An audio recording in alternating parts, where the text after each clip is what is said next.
Hello and welcome back to a brand new episode of the Pick a Side podcast. My name is Joel Moran and I'm here with River Brown and Velez, and this is episode 190. In this episode, we are going to recap the NBA draft by giving our winners, losers, and biggest steals. We'll also talk about Kyrie Irving opting into his player option with the Nets.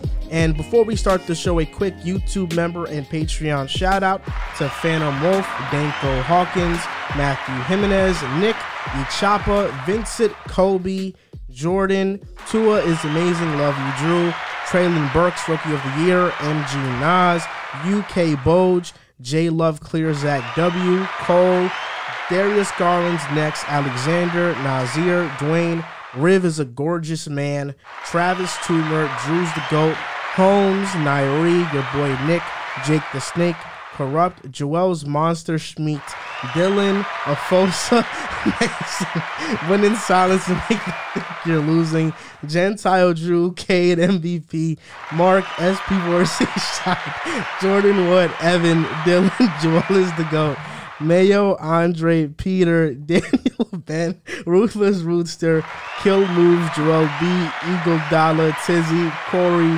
Get Funkoed, Dylan, Playboy, Orlando, Big Chuck, Michael, Cole, Liam, T Grove, Tua Sucks on Ka, Ryan, Epic Lankiness, It's Black Ace, Anthony, BJ, PJs, Langston, Jazzy Juice, Johannes, Dave, Muffins, John, Sean, Burner Hoops, Court Cousins, P. Hikari, and Jay Aqua. Good old Jay Aqua. Hey, yo. I can't believe that. I cannot believe that. Do you, know who that is? Could you figure out who exactly that is? Of course he can. It's from, his email is Kobe Florence, so it's Kobe Florence. And it says Joel's Monsters Schmeat. That's what it says. That's the name, Patreon name. That's a nasty That is name. insane. That is insane. Which Joel is he talking about? I don't know, man. You have Why Joel's to go, trying to right? figure out what he's trying. I don't want to figure out who he's trying to talk about. Bro's got to change his name. Sorry. I can't let this one fly every show. Yeah, that one can't be. This one's You got to change that. This one's got to change. He's not wrong, though. Oh, my God. You don't Here know he who goes. he talking about. Exactly. Either or. Respect. That is real. That is real. Now, he got to change that, though. Nah, Can't be that's saying gotta that. go. Well, he got to get his name skipped. It was funny for the first time. It was funny, but Kobe no, we Kobe. don't need this ever again. Oh, so it's been a while since I felt like we recorded the three of us. It's been at least a week, right? And now we're gonna record a draft recap show. So for those of you out there that are listening to the show this past weekend, it was my birthday. Friday was my birthday. Saturday we threw a party. Riv, of course, Drew, Joel, they were all there. It was a movie. Yep, it was. It was a movie. Team quite a was bit of movie. indeed there. For sure. Yep, team was Had to show out. pulled up deep, for sure. Yep, for sure. Drew, you were kind of done up. See, that's crazy that you bring this up, man. I was just hoping that we could skate past this. Yes, for those that were able to sit in my presence for the short time that was, I had a great time with y'all. Unfortunately, I had to end a little bit early because, sometimes that's just how things go. You show out for the kids born. That's really all it was. Yep. What a weak-ass response. Listen, man, not much you can really say. And before we started recording the show, you came. It's funny because the character. I'm glad we got this off. The character development of Drew, I saw firsthand today before the show. He walks in, he's skipping. Yeah. He's skipping. Yes, Kyrie. Before we record the show, because we spent about 20 minutes just going through our phones, just talking shit. And a report comes down from Bleacher Report that Kyrie's opting in to his player option, which means the Lakers are not an option. So you came to this show ready to push the Lakers championship agenda. And now, what does it seem like you're going to do? I don't know. I have to be honest. This was a tough pill to swallow. I was ready to come correct today. Kyrie Irving, the rumors, just the rumors itself were enough to get me going. The idea of Kyrie, LeBron, AD, it was beautiful. It was nothing short of beautiful.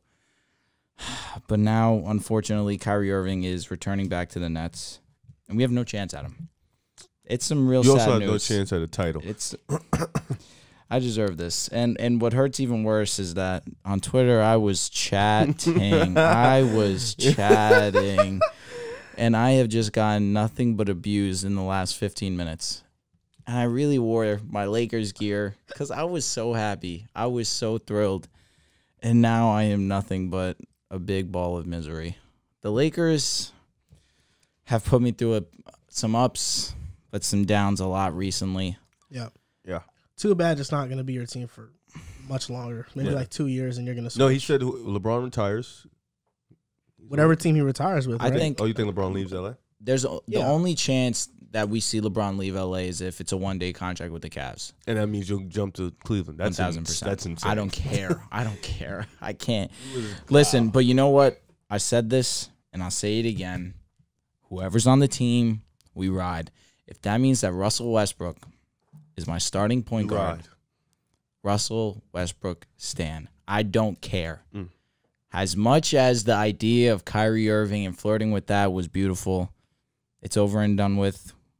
We got to keep pushing. On to reality. That's it. We have to. Come Bucket has a ring before Westbrook. I want you to know that. He prologued 2 minutes. All right, like don't care.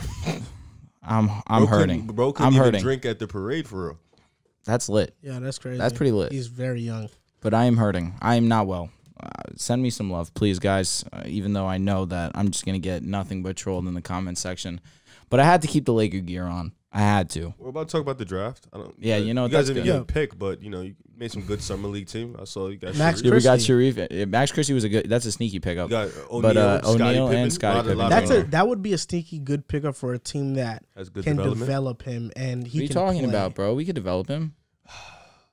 Darvin really Ham, bro. He's gonna come in. He's gonna change the you do have culture. a new coach. Exactly. That's like it. the Lakers needed players like Andrew Nemhard and EJ Liddell. EJ Liddell would have been pretty firm. I'm not gonna lie. We're actually gonna talk about him later. Yeah, I'm not upset at the pick. Not really at all. I do like Scottie Pippen as a free agent Summer League PG for sure. That was Riv's third best point guard. Listen, I'm with that. Especially because we need a little depth at the point guard position, of course, backup. But yeah, we've seen brighter days. No doubt about it. Let's talk about this draft so I can stop sulking. Winners of the 2022 NBA draft.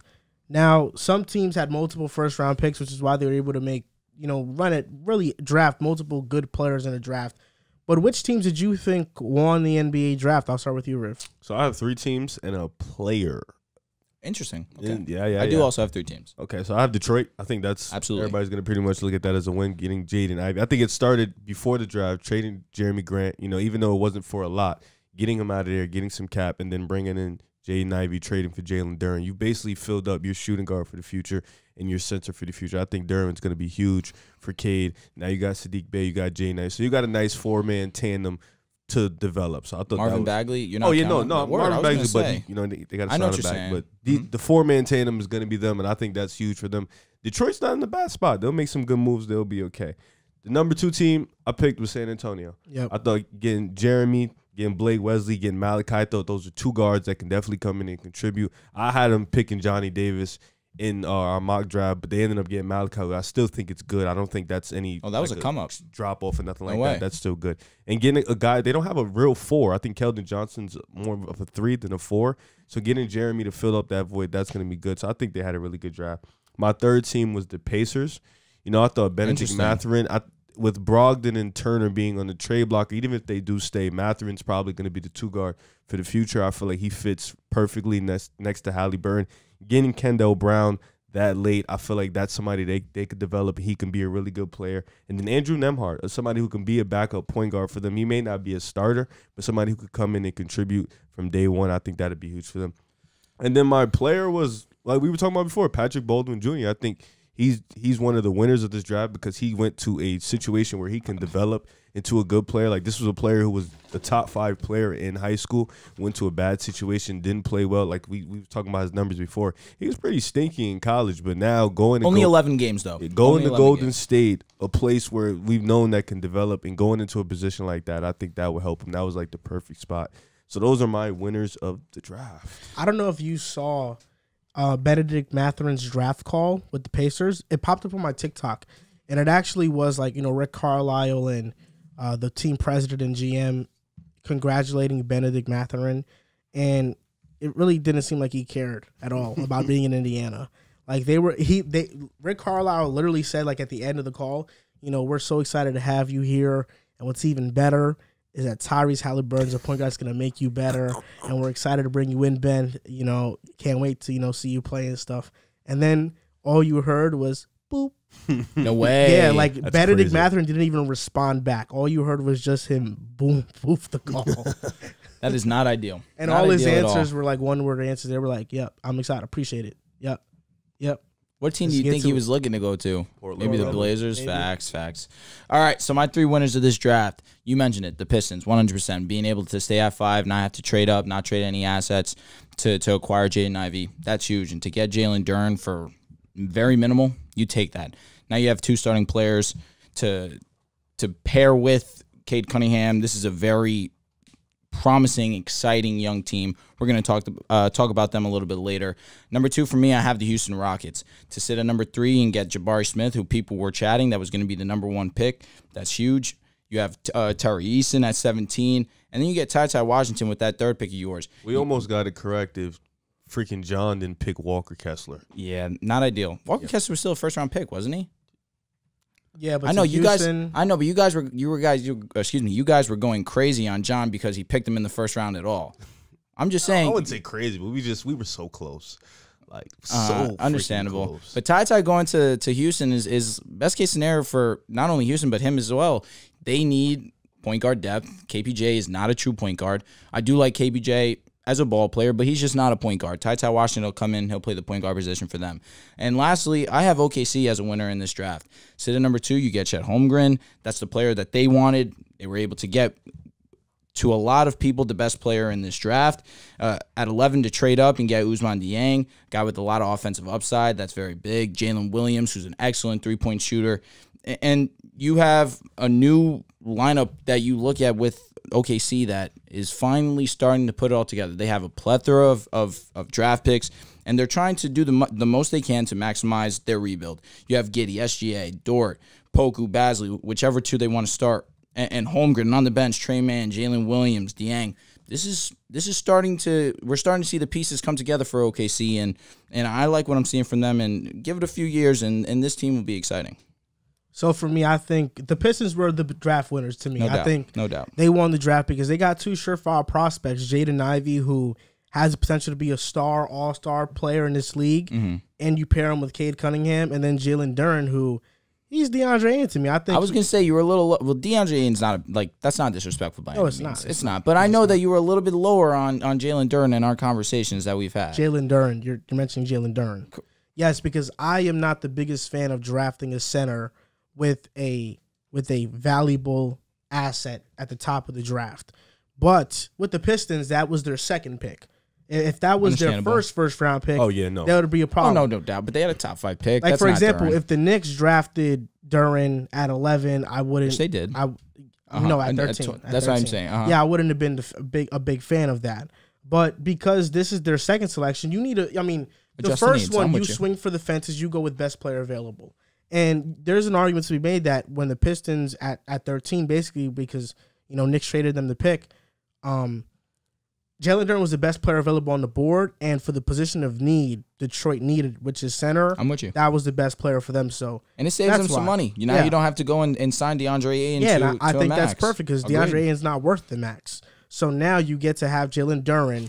You have somebody who has laughing at higher DeAndre motor. not being worth the way max. he said it. He has a higher motor than Ayton, and I think he's that type of player, but he can be better because he's already a better shot blocker than DeAndre Ayton. DeAndre Ayton is not the best shot blocker in the world. And Jalen Duren's a body. Yeah, so I think that's a grown-ass man. He's big. Pistons won the draft to me pretty easily. We'll talk about them more in depth later on in the show. Definitely. The Thunder, another winner. I I think Chet Holmgren in itself was a win for them because they were hoping that he was going to be there at 2. Ousmane Dieng, not the biggest fan of that pick. That's crazy. That is crazy because when the Knicks drafted Ousmane, you were lit. No, you were happy. Not. You're lying. Don't lie to me like this. I was right there. I was disappointed at first, and then I was like, all right, whatever. I get it for the You're upside. really going to chat? I was right there. I saw you geek out when you guys drafted him, and then you're like, man, we traded him. and you're like, I was just gassing it because he's a Knick and I wanted to be hyped for him. Don't play. No, that's exactly true. I wanted to be hyped for him. Oh my god! But Ousmane Dieng, he was horrible in the NBL. He played better in the second half of the year, but he was bad. He's a project player. He is. I think they made up for it when they drafted Jalen Williams. Jalen Williams at 12. I think he's a better player than Ousmane Dieng right now. And he's knocked down. He's a better player than him right now. He can create off the dribble. He's a great shooter. So now OKC, potentially you got now Shea, you have Dort, you have Giddey, Jalen Williams, and the other Jalen Williams they drafted at 34. Both can play the 4. Jalen Williams at 34 could play the 5. He could switch around. And then Chet, he's playing a 5. So I think OKC hit a home run. Josh Giddey, Chet, alley-oops. I can't wait to watch that. The Rockets, another winner. Like Riv mentioned, if it wasn't for John picking Walker Kessler, Ty, he picked Ty, we would have had the Rockets draft entirely right. And this is the second year in a row where I feel like the Rockets have been winners. Last year, they drafted Jalen Green, Alperen Sengun, Usman Garuba, Josh Christopher. Now this year, they draft Jabari, Tari Eason, Ty. Now, do I think Usman is now... Oh, you don't have to do that. His era's gone? Yeah, I think it is. Bro, he still has defensive upside. Don't sleep. The new look Rockets now feature KPJ, Jalen Green, Terry Eason, Jabari Smith Jr., and I'm not sure who their 5 is going to be or who their 4. I might be blanking on the name right now. Jabari would probably play the 5. They have a good lineup, and they have a good lineup going forward now. I like this young core. Oh, Alperen Sengun. So Alperen Sengun at the 5, Jabari at the 4. For sure. I like that front court. I'm high on all these young players. I think Tari's going to start day 1. Yeah. Unless Gordon's still on the team. Yeah, I like all these young players. And the Spurs, also, you mentioned it, Jeremy Sohan, Malachi Branham, Blake Wesley. Blake Wesley has the potential to be a very good 3-and-D player in this league. There's a lot of winners in this draft. He's very good defensively. Malachi Branham is a more controlled Karis LeVert. Jeremy Sohan, they needed to fill that 4 spot. And when we did the mock draft for the Spurs, we had them going with Jeremy Sohan, but at pick 20, not at 9. Yeah. At 9, it was Johnny Davis. So basically, they still filled their needs. And this makes me wonder, what's going on with Josh Primo? Do they still believe in him? Because picking Malachi Branham, who just as draft prospects, Malachi Branham is a better draft prospect it's not even close. Than Josh Primo coming out. So now that makes me wonder, is he going to now take the reins and be that starting 2 guard? And now we're looking at a Spurs team with Dejounte Murray. If he stays, it'd be ideal. But then you have Malachi Branham, Keldon Johnson, Devin Vassell, Jeremy Sohan. They have a lot of good young players and are building on this. And the last team that I think won the draft, the Portland Trail Blazers. Listen, I've been low on Shaedon Sharpe, but there's no better situation than the Portland Trail Blazers to learn under Dame. And this is a guy that said that he wants to be an all-time great. He already feels like he's one of the best players. So I think the Blazers, what I like about what they did is that they didn't go for fit. They didn't say, you know what, let's settle for an AJ Griffin because he's more polished and he's more ready. Because in all actuality, your rookies are more likely than not going to be ready in the NBA. No matter how polished of a prospect they are, they're going to take some time. So might as well go with the guy who has one of the highest upsides in the draft in Shaedon Sharpe. And now the future of your backcourt looks like Anthony Simons and Shaedon Sharpe. So after the Dame era, they have players they can build around. They have a very good backcourt. And that's why I feel like they were one of the winners in this draft, because Shaedon Sharpe is one of those players we can look at in a couple of years and say, how did he fall to 7? Oh, listen, I don't disagree too much. I love Shaedon going to Portland. You mentioned it. You hit it right in the head. You take the best available. If you're the Blazers, you want to surround Damian Lillard with as much talent as you can while he's in his prime or going towards the back end of his prime. And Portland Trailblazers have done exactly that. You add Jeremy Grant to this rotation. Portland's going to be a team to look out for next season for sure. Now, on to the losers of the draft. Who do you feel like lost? So, I won't bring up the obvious name. I'll allow you to dig deeper into that. Obviously, I'm talking about the New York Knicks. Now, the loser that I'm looking at actually is the Sacramento Kings. And I say that because I don't mind the pick at all. Keegan Murray is a fine selection, especially because if they would have gone, it's a lose-lose situation for them ultimately, right? If they draft Jaden Ivey, they drafted another guard, and you just keep on adding to that narrative of they just drafted guard after guard after guard.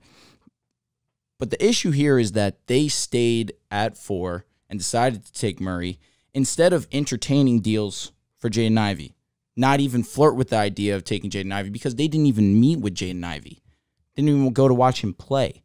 Now, you knew the Pistons were interested in Jaden Ivey. You move back one, you gain a little bit of asset for the future, and then you go and you draft Keegan. I'm fine with that. Keegan would have been there. Right? No doubt. No doubt. The Pistons wanted Ivey. All the conversation, all the chatter was that Jaden Ivey and Cade Cunningham was going to be that duo that the Pistons were looking for in this draft. They didn't capitalize on that. That's why I'm looking at them as a loser. And it just speaks volumes to what Sacramento has done over these last couple of years. They just can't seem to get it right. I like the Keegan Murray pick for sure. You fit a need. You need a forward. Keegan Murray's going to fill that role for them for sure. But there was a better way to capitalize on that. And very briefly, even though I know you're going to go over it with the Knicks. And maybe you too. I mean, obviously, the Knicks are the losers of this draft because they were in a position to stay where they're at and get a valuable piece. Duren, Dieng, your boy Johnny Davis. I'm sorry. He got picked. You're right. Johnny Davis did get picked earlier than that. But there was a need for the Knicks to feel like, you know what, I want future assets. This team right now, as it stands, it's not one that's going to compete, and this player where we're at right now isn't best suited for us. There's two ways to look at this, and I'm going to try to look at it a little bit more optimistically. If you take these picks and you trade them for Dejounte Murray, I'm fine. I'm fine with this. But if it goes the way of, you know what, we want these draft picks, we trust our scouting, we're going to make these selections, then we're stuck in the phase that we've been with the New York Knicks for a while now. And that's a team that's been constantly rebuilding, trying to figure out a new team that's going to be the best on the floor for them. And that's not what you want if you're a New York Knicks fan. Like we got the Knicks guy here, so I'll talk about it briefly. You know, I think the Knicks are losers, but I don't think it's like as big as everybody, you know, think. I think they'll be losers in case, because when I was doing my research on it, it looks like they're creating financial cap for Jalen Brunson, and they're building stability with more picks. I understand that, but if Brunson ends up not coming there, that's a flop. And on top of that, a lot of these picks, a couple of these picks are protected in the first round for a couple teams that might make the playoffs, so it's tough. But I understand it slightly, but I still feel like they could have made a move to bring in somebody, a young talent in to fit in that mold. But at the same time, they do have a lot of young talent already in New York, you know, so it is a loss because I don't think a lot of teams lost in this draft. I think it was a fairly cool draft for the most part. Every team got what they wanted. The other team, I feel like, is Charlotte. Kind of like the same way how you looked at the Sacramento pick. I feel like the trade, even though they got a need in Mark Williams, Jalen Duren was there. He was sitting right there, and I feel like he's a much better fit with LaMelo. You know, an agile big that can run up and down the floor. He has the defensive prowess. Potentially, he can be that big for them down the line. And I feel like he fits what they like move. When Miles Bridges, LaMelo, he fits us. I think that for me is why I think they lost, because him sitting there and you trading him, and especially trading him to Detroit, a team that you just gave them their future pretty much. I thought that was a loss for Charlotte, but I don't think anybody like lost big in this draft. The only reason, and real quick before you go, the only reason why I don't mind the Hornets trade that much is because let's compare it to the Kings, right? The Hornets were in a situation where, yes, Duren would have been the better player for them, and that's who they would have been able to select. But instead, they decided, you know what? We understand our need. We see Williams. We understand that maybe he's not the prospect or doesn't have the athleticism that Duren has, but he's pretty similar to him. So let's trade this pick. Let's get a little bit more capital for the future, and let's just trade the lesser version, quote-unquote, in Williams. I'm fine with it. I'm fine with it more than. I didn't think teams lost this draft, really.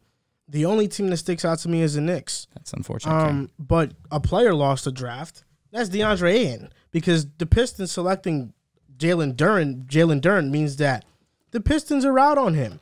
And that's the only team that I thought in the open market was going to potentially offer DeAndre Ayton close to a max contract.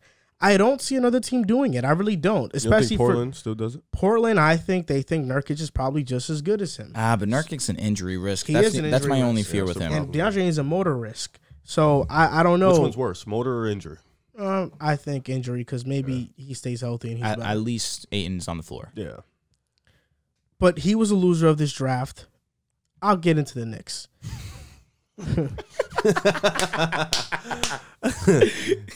Goodness. I see a lot of people overreacting to what happened on draft night.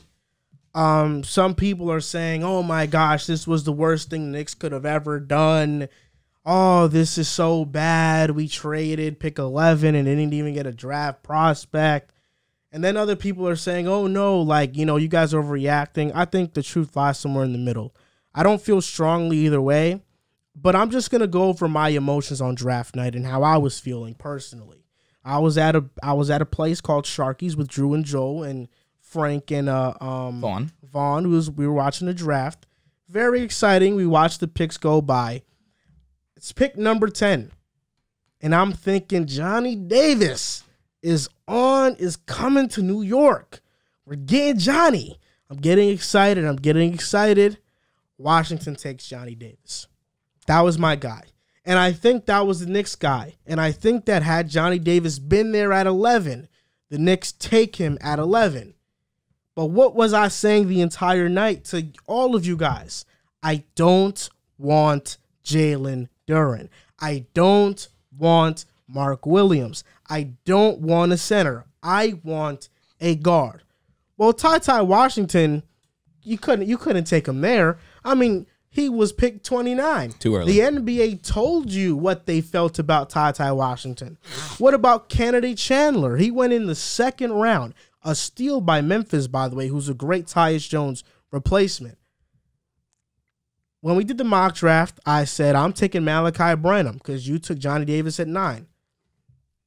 But the NBA also told us how they feel about Malachi Branham. He didn't go in the lottery. He went to pick number 20. The Spurs got a steal there. I would have been fine with Malachi Branham, though. We got 3 first-round picks by trading pick 11. When we drafted Ousmane Dieng, part of me said, fuck. Because he was a project player, and I knew it. Yes, he can develop into a very fine player. But part of me was like, I don't feel like the Knicks need that right now. They don't need that. The truth about the Knicks and why I can't say they neither lost or won the draft, even though I'm leaning towards losing the draft, is because the Knicks have no direction. There's no direction for the Knicks right now. So well said. Are they going into a full rebuild? Do they want to compete? The reports of them wanting Jalen Brunson means that they want to compete right now. They want to pay Jalen Brunson right now. And I'm all for getting Jalen Brunson. People are talking about, oh, we traded pick 11 to go overpay Brunson. Well, yeah, Jalen Brunson's better than anybody that would have been there at pick 11, you know, including my guy Malachi Branham. We'll see how this draft shapes out in the future. But Jalen Brunson is a guy who can legitimately average 20 and 7 as a starter and play every single night for the Knicks, and he provides floor spacing, someone that can create his own shot, get to the basket anytime he wants, and that with RJ, Randall, granted we bring back Mitch, doesn't sound so bad. That's why I can't say the Knicks lost or won the draft. The Ousmane Dieng pick, I was going to root for it because I see the potential. I see the vision there. I didn't like the player too much. And just the guards that were available, could we have gotten AJ Griffin? Yes. Is he somebody that if we get, I am overly excited about? No. Malachi Branham, I really like Malachi a lot. But all the great shooting guard prospects that would have excited me as a Knicks fan, they weren't there. Jaden Ivey, Benedict Mathurin, Shaedon Sharpe, Johnny Davis. And coming into this draft, the position everybody had the Knicks taking was shooting guard. Everybody that knows the team had them taking shooting guard. And with those top 4 guys off the board, what else are the Knicks supposed to do? I mean, we have 5 first-round picks next year. So it's not like we got nothing. We have 5 first-round picks next year. Y'all got a haul. The Knicks have 11 first-rounders and 11 second-rounders in the next 7 years. We have a lot of draft capital to trade, to do whatever. What I don't want to do is I don't want the Knicks to just try and get a Dejounte Murray. I actually think that is being the same old Knicks. Getting Dejounte Murray, trading multiple assets for a guy who, how much better does he really make us? I don't think Dejounte. He's in a friendly though. Dejounte on the Knicks doesn't make us a playoff team automatically. Same thing with Jalen Brunson. So that's why I'm stuck. Would you? That's why I said there's no direction for the Knicks. Are you finished? Because I just have a little. Are you still? No, you can okay. The only reason why I have a little bit of issue with that is you're okay to give Brunson a contract, but trading potential, let's say what, 3 firsts? That's probably what it'd be to get. You wouldn't have to give up assets to get Brunson. No, I agree. But you still have to give him a contract. And then we still don't know if Brunson's going to, was this a shot in the dark? Was this a 1 year? Oh, wow, Brunson's actually, that's how you feel. That's that's a fact. That's how you feel, which is fine. That's a fact. That's how you feel. Brunson is not just this 1 year guy. Wait. But he's under. So DeJounte's not just this 1 year guy. He had one good season. Wait. He had one all-star season. Different. Has DeJounte performed in the playoffs like Jalen Brunson? Has he? Has he had a 40 ball in the playoffs like Brunson? I was gonna let this slide, but then DeJounte disrespect. Yeah, that was crazy. It's not the DeJounte. Would you rather give Brunson a contract or trade 3 first-round picks for DeJounte? Because that contract is extremely team friendly. DeJounte is getting paid like $25 million. No, he's not. How much is he getting paid? Like $16 million, bro. That's not that big of a difference. You're about to give Brunson like $24 million. Exactly. 27. DeJounte is what? 27. That's what I'm saying. Like, bro, it's crazy. Brunson 27. That's not that bad. Listen, for a guy who had one year wonder. The reason it's not DeJounte with 16 mil. DeJounte is a better fit for you guys because not only does he provide the point guard that you desperately need, but defensively, that's the significant difference. But he can't shoot. That's okay. You don't need him to be a shooter on this team. He's a Tibbs guy too. So you're telling me you want the Knicks to go out there and run out a lineup of RJ, DeJounte, and Randall? 3 non-floor spacers? That's fine. Randall could shoot. Randall could shoot. I'm shooting. Not Randall. I'm sorry. RJ could shoot. RJ's inconsistent as hell. I mean, how much does Brunson, Randall, and RJ make the difference, really? Right. Fournier's still going to be on your team. That's someone that could space the floor. I'd rather get Brunson than DeJounte. That's just me personally. I like Brunson better. I do. I disagree with that wholeheartedly. Is DeJounte a better player? Can he do more things? Yes. But I like Jalen Brunson better. Even though he's going to cost you more. Cost me more. Not as great of the defender. Cost me more. That's fine. I'm not fine as good of a fit. I don't have to give up future assets for him. I just have to. So my thing is, these future assets you're talking about, I'm assuming they're draft capital. Yeah, so you're okay with paying Brunson. You're gonna have to probably pay RJ next year. You're okay with all this and just bringing in draft capital, then going to get DeJounte for the same draft capital you just got. You do know that DeJounte is getting paid. He's getting paid $16 million this upcoming season and $17 million next year. Yes. His contract expires next year. We're going to have to give him $34, $35 million next year. That's 2 seasons of an unbelievable contract. You get the point guard. And then we have to pay him a lot of money. Okay, that's fine. So basically, fine. What you're telling me is that, okay, in the first 2 years of Brunson's deal, Brunson will be making $8 million more. But then in the last 2 years of Brunson's deal, DeJounte is going to be making probably $11-12 million more. So Brunson will cost you $16 extra million, right, for the first 2 seasons. Now, DeJounte is a better player than him. He's going to cost you. He's going to cost you 16 less. Not by far. But on an upside scale, it's not by far. On an upside scale, DeJounte Murray becomes one of your franchise guys. You pay him happily. Because you need a point guard. You've needed a point guard for years. It's by far. It's not by far. DeJounte's by far better. Who's the last decent point guard you guys had? You think DeJounte Murray's scoring 40 in the playoff game? I don't know. We haven't seen it. Oh, we can't. No, but I know Brunson did. I do know if Jalen Brunson. Aren't you a guy that likes to go off by what you've seen in the playoffs? That's your big knock on Christian Wood, right? Yeah, no, I agree. We're not going to sit here and listen. What he did was impressive. We're not going to sit here and pretend like the Jazz's perimeter defense. He was impressive against the Warriors. You and I could have dropped 30. On that Utah Jazz perimeter defense, Brunson was impressive against the Warriors and Suns. His numbers. Well, he won't be a backseat rider. He'll be a lead guard now. Okay. DeJounte was a lead guard. Well, when he started, he averaged 21 and 7. Again against the Jazz. That was 3 games. Brunson in the regular season without Luka in games? 7 or 11 games. That was 7. One of those. It was 7. We did this on the show. He averaged 21 and 7. 7 games. He was about to win a playoff series. DeJounte did that for 60-plus games. Okay, but Brunson was about to win a playoff series. DeJounte almost averaged a triple-double, is one of the best point guard defenders in the league. Look, I know what DeJounte did. I'm not knocking DeJounte Murray. You kind of are. But this is about fit. And to act like DeJounte's the way better fit. And this all started with you disrespecting Brunson by saying he was a one-year wonder. Okay. If he's a one-year wonder, what's DeJounte? So wait. So let me get it straight. The Wizards pick is protected.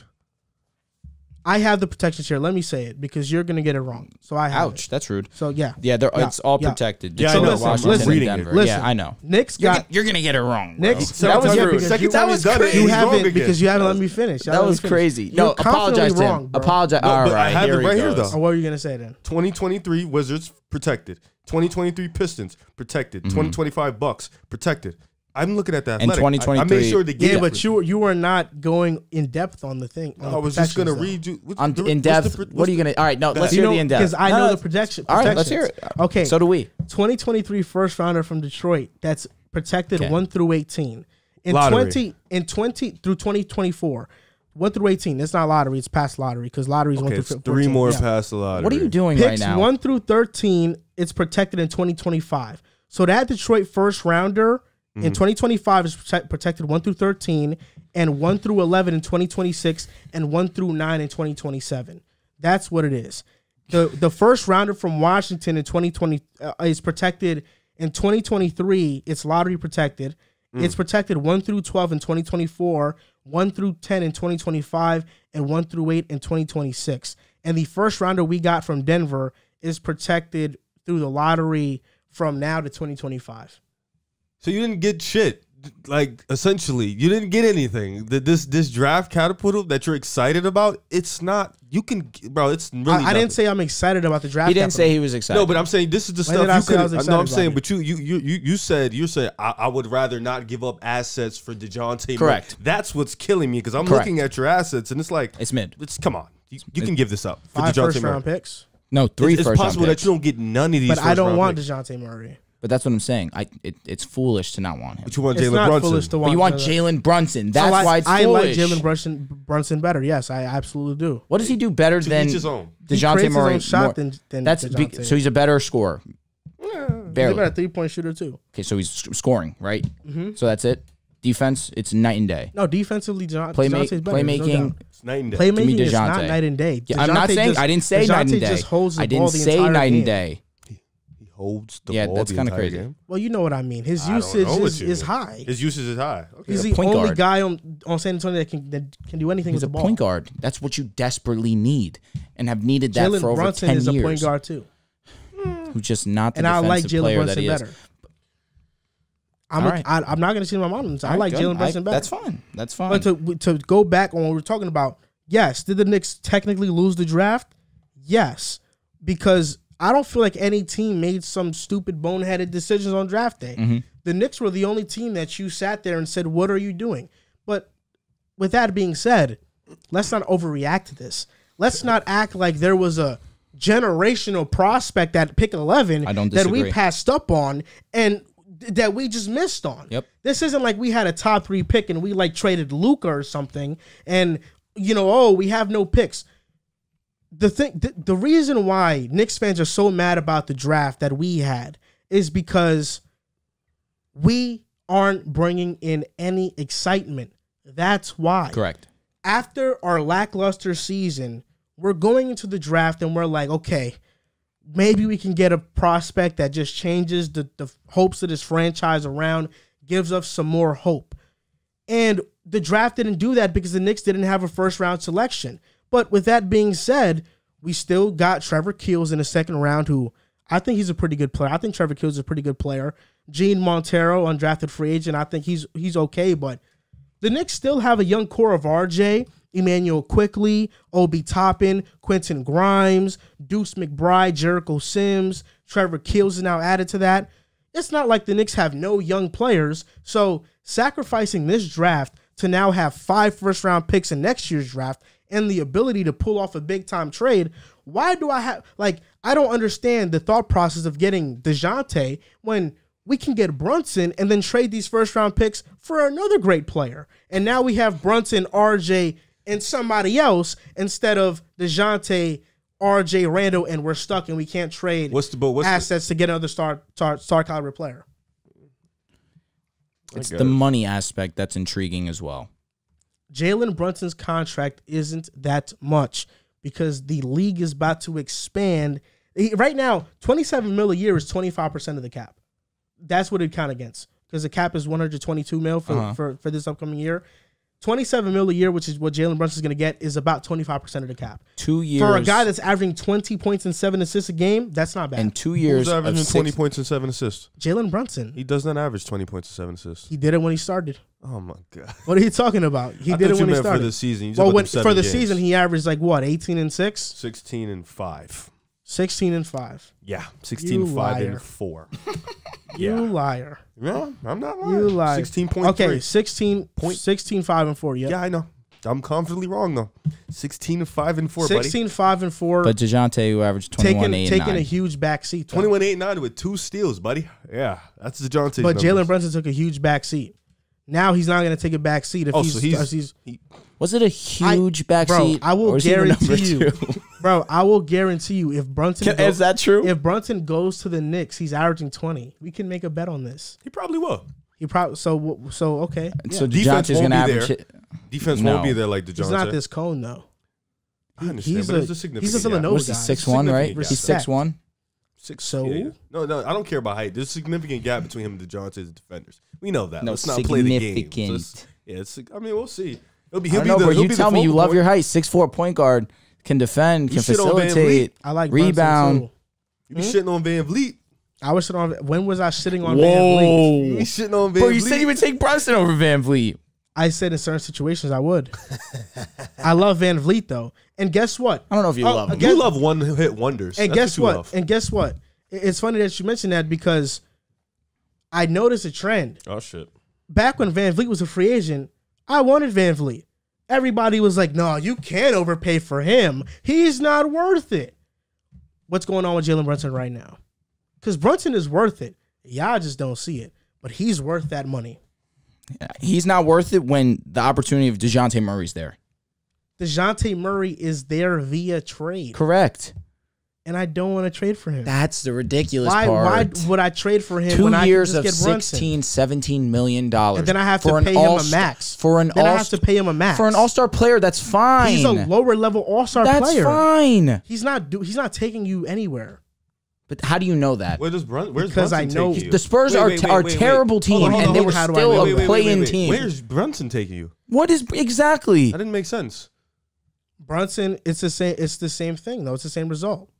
Not really. But with Brunson, like I said, you guys keep missing the point of what I'm saying. Nah, I'm hearing you loud and clear. No, you're not. Loud and clear. What's your point, boy? Because with Brunson, we just pay him. We don't have to give up assets. With Dejounte, Dejounte, we have to give up Did you just see what the Hawks is about to go throw at? Well, that's just a report. Spurs? We don't even know if that's true. I'm saying if that happens, you guys are gonna look like fools because you could have done a lot better than that and still had assets.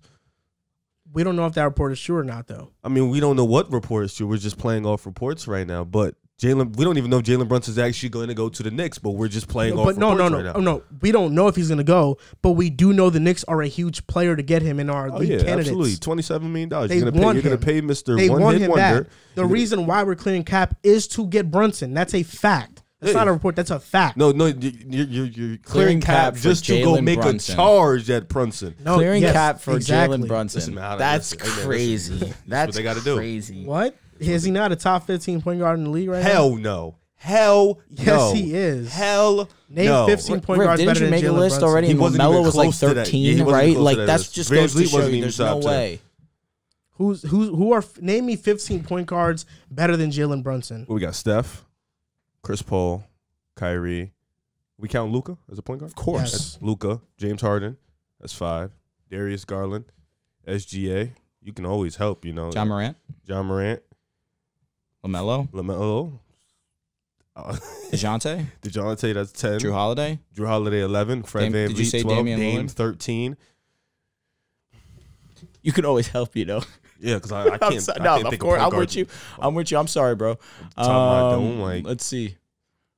I would say Jamal, but he hasn't played. But I would say Healthy Jamal Murray. Easy. I'll give you Jamal easy. Okay, 14. We're blanking.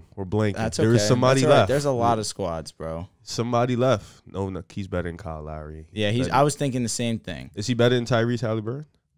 Are you taking Marcus Smart or are you taking Jalen Brunson? I would take Tyrese Halliburton. Tyrese Halliburton is better.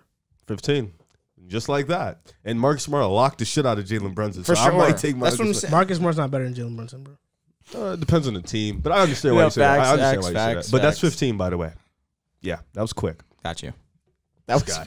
Jalen Brunson. By the way. There isn't 15 point guards. Yeah, for sure. Better than Brunson? 16. Yeah, lock. 15 point guards better than Brunson. Who do you think is better, D'Lo or Brunson? At this point in time, it's like, what D'Lo am I getting? I don't care for D'Lo. You're about to pay a 17th ranked point guard $28 million, though. Congrats. I'm taking Russ over Brunson also. You're an idiot. I told you, I'm a stand. I don't care. That's a wild stand. I don't care. I don't care. That's like 20. Listen, bro, when he locks in on defense this year, it's a whole different conversation. Jamal Murray's getting $31 million. Ooh. And he's hurt. I mean, he's healthy. $31 million's fine. Denver has to do that, so I understand. If he's healthy, $31 million's fine. Okay. That's fine. Can you stop? Like 31's a crazy number. No, it's crazy because Jamal Murray. You don't blink an eye thinking 31 million, but Brunson 27 million. Like the gap between Brunson and Murray is not crazy, bro. It's really not crazy right now. It's not crazy. Playoff Jamal Murray, it is. No, I agree with him. No way. That's crazy. That's crazy. That's crazy. Jamal Murray's never been in an All-Star game, bro. Bro, but this is what's so insane to me and why I'm freaking out. What do you mean? Like what he's saying. I understand what he's saying. How? When I guarantee you will probably have Jamal ranked 13 to 15-ish. He's from that. Brunson's like 15 to 17. The gap isn't significant. He's right. Bro, right. If Jamal Murray's getting 31 mil, it's not crazy to pay Brunson 27, bro. No, it is. No, it's not. It is crazy. It's not. Because Jamal is way better. Way? Yes. Interesting. Do we forget our last images of Jamal Murray? Do we? It's just been a long time. It's been like a year and change. Oh, he's about in the regular season. He That's was good in the regular season, but and the playoffs, he was all world. I understand what From you're saying. his mouth, one of the best playoff performers we've ever seen. Significant though. We've ever seen. That's what you said. I didn't say we've ever seen. At the moment, you know. We've ever seen. I don't know if he said of our generation. I didn't say that, bro. Of our generation. I just said he's a superstar playoff performer. I didn't say that we've ever seen. No, he said that. That we've ever seen. He said that last part. On, superstar player. Get out of here. That's what you said. I did not say that. This memory of mine is very sound. No, it's giving you issues right now. It's the Lakers jersey. Whatever you say, man. Whatever you say. Fine. Listen, let's move on. Well, we got to the point. Jalen Brunson. Yeah. Oh, no, 15. I mean, that was. We knew that. But I'm saying he's still worth his money, though. He's still worth that money. That's the bottom line of what I'm saying. $27 million for the 18th ranked point guard. Yes. Congratulations. You know what? I ain't mad at that because Fox got a max. That's not. Stop it. We also have to take into account that the point guard position is stacked in the league, bro. It is. Like the 18th. We didn't mention CP3. Taking CP3. Oh, yeah. Tyus Jones is like the 28th best point guard in the league, and he's really good. I agree. He's a starter. That's fair. So it's not like you're some bench warmer, you know. No one's saying that 15's one of the bottom 20. Whatever he is. If you're a bottom 20 point guard, you're not garbage. Like, you're a really good player. No one's saying he's garbage. You did throw out 15 loosely, though. Like, he's tough. 15. Am I saying he's garbage? Have I said he's garbage? Because it depends. It depends on a day. On some days, is Brunson better than LaMelo? Absolutely. We're not going to play the days card. We're not going to do that. LaMelo, 2 years in a row on the biggest stage, choked in a play-in. Brunson dropped 40 in the playoffs. So flop them. Do they get to the play-in with Jalen Brunson? The Hornets? Yeah. Yes. Be honest. Yeah. The first year, you think so? Yes. Okay. LaMelo's rookie year, yeah. I think they get into play-in. Okay. I mean, Brunson that year, he was averaging 12 points per game, but when he started, he averaged 16. Terry Rozier's a point guard? No. He's a 2. Okay. That would have been their backcourt. Is Brunson better some days than Fred? Yes, he is. It's a give or take thing. When you're a guard, you have to battle and earn your spot every night. And Brunson earns his spot. I mean, it's easier to earn your spot when the actual point guard is Luka. It makes life a lot easier, you know? Well, I understand. The fact that you view... Look, Luka's an amazing player. All-time What are great. you about to say? The fact that you... I know that you know basketball. Here we go.